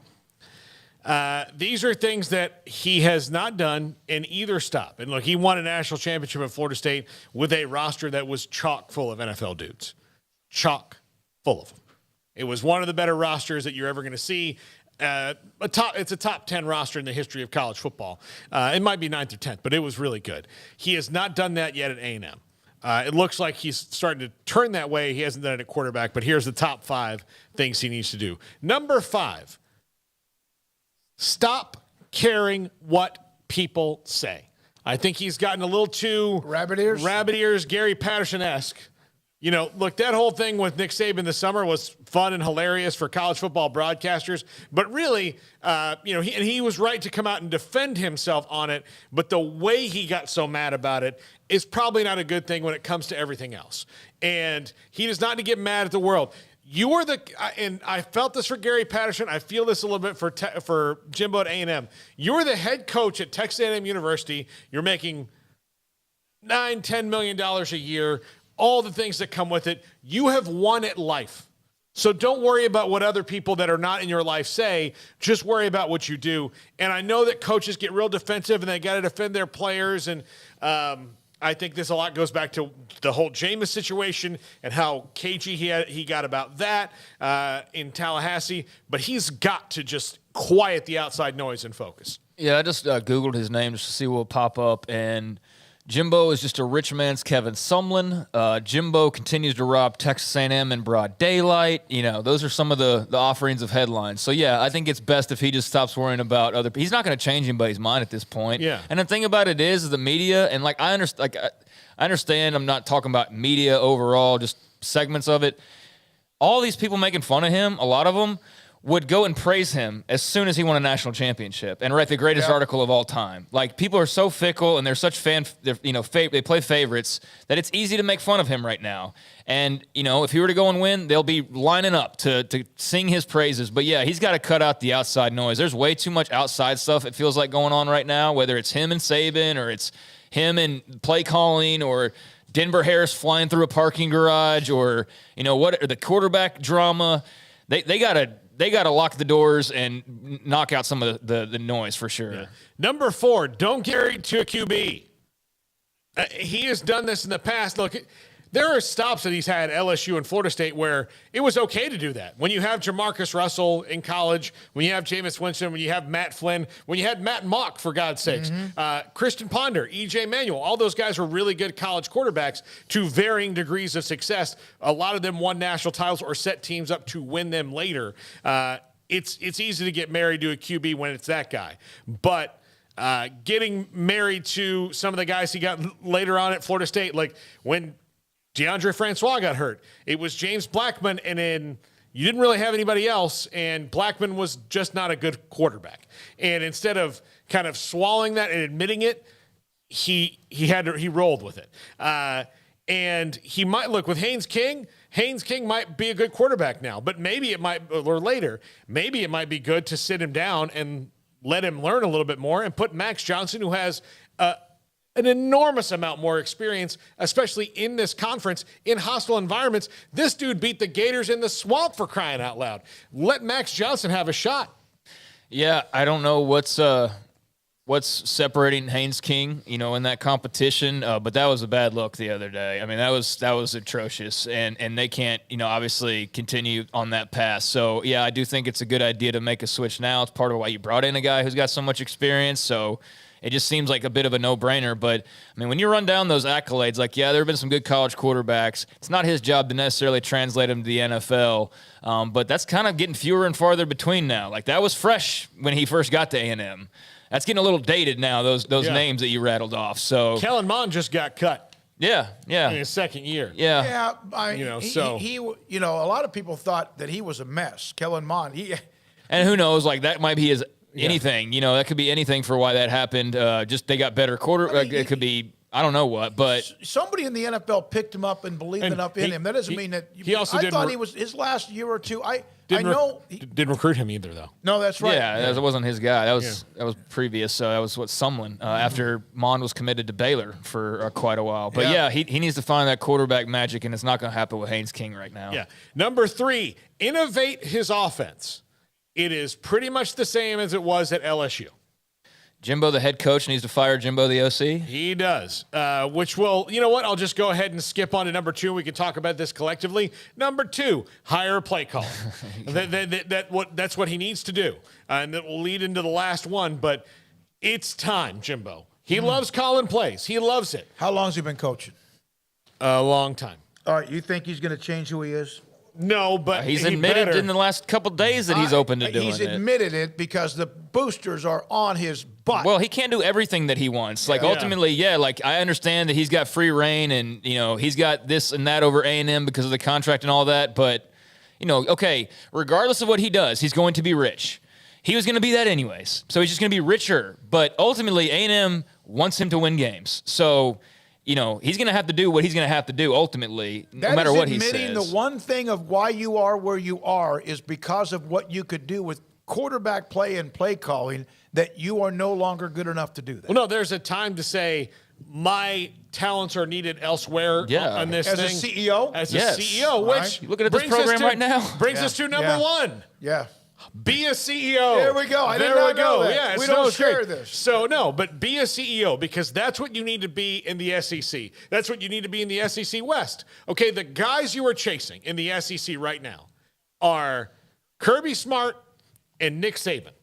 And Nick Saban is the ultimate CEO. He knows everything that's going on both sides of the ball, but he lets his guys go coach. Kirby Smart is the same way. Maybe a little bit more in the weeds on defense, Kirby Smart right now because he's younger, but he's, again, the same way. The guys around you, look, Mike Leach, CEO, Lane Kiffin, who could easily take over play calling at any time, has had play callers. Jeff Lebby. Yeah, he had Jeff Lebby. So, again, Lane Kiffin, who is so in love with himself and his play calling ability, has even known that in the SEC, you got to be a CEO. And we know he dabbles still, but yeah, he's not in full control of the play calling duties and all that. Yeah, he's got somebody else that's really doing it, and that's what you can do. Some of the greatest coaches of all time with the most wins were excellent CEOs. Paul, I think this goes bigger than the OC thing too. I mean, he needs to be a CEO, like the boss of the program, and if there is entitlement, if there is cultural issues, that all lays at his feet ultimately, because that's the stuff that you root out or you try and curtail or overcome or just prevent. In all of the past few months up until, I don't know, like earlier this month when they finally, rolled the ball out there. He's had all that time, and whether it was effective or not, I think right now is a total toss-up. Right now, I think most people would lean towards no, it hasn't been effective. So, yeah, he needs to worry deeper than just a quarterback or the play call. Those things all matter. Those things will play into whether they win games or not. But I think it goes a little bit deeper than that for them. He needs to kind of take a step back and reanalyze sort of where they are at the moment. When you lose, then all of the termites that are within your program they start to show up. And then you go down because of that. Not even the losing. The losing allows people to start looking behind the curtains. I'm not saying that there's any, but like just certain things. You got players that right now need to be worrying about being student athletes, players, whoever. And when you start to lose and people start to look around, and then all of a sudden you have a story or two, and it's what took Barry Switzer down, who's one of the most successful college coaches ever. And then, you look at some of the great coaches who were CEOs. Bobby Bowden, CEO. Tom Osborne was a play caller. But he had his hand and fingerprint and thumb on everything in that program. Yeah, but Tom Osborne also had the Peters brothers and Lawrence Phillips and all of that at the tail end. And, Barry Switzer was dealing with Jamel Hollow or Charles Thompson and SI covers with his player in an orange jumpsuit. Like, they all deal with this, but they also did the things to win games. Jimbo's not dealing with anything that serious just yet, but you can see it coming. And they're not winning the games they're supposed to be winning. Right. Yeah, if you don't start winning, then everyone starts to find what's behind the curtain. Right. Yeah. The thing with Charles Thompson, that was part of something that was building. Eventually, you hate that, but it happened. All right, and believe me, Osborne had his dark players, dark moments with some players as well, including Lawrence Phillips. All right, for Paul, Catalina, and Craig Smoak, Levi, Emery, Jacob, also Garrett Ross and Jack McKenzie, thanks to our incredible sponsors every day. Don't forget tonight at 10:30 on the CW channel, Sports Tonight, with certain type of condensed version of what we discuss every day or who we interview. Thank you. Good night, Sikkim 365 Radio, 365 Sports.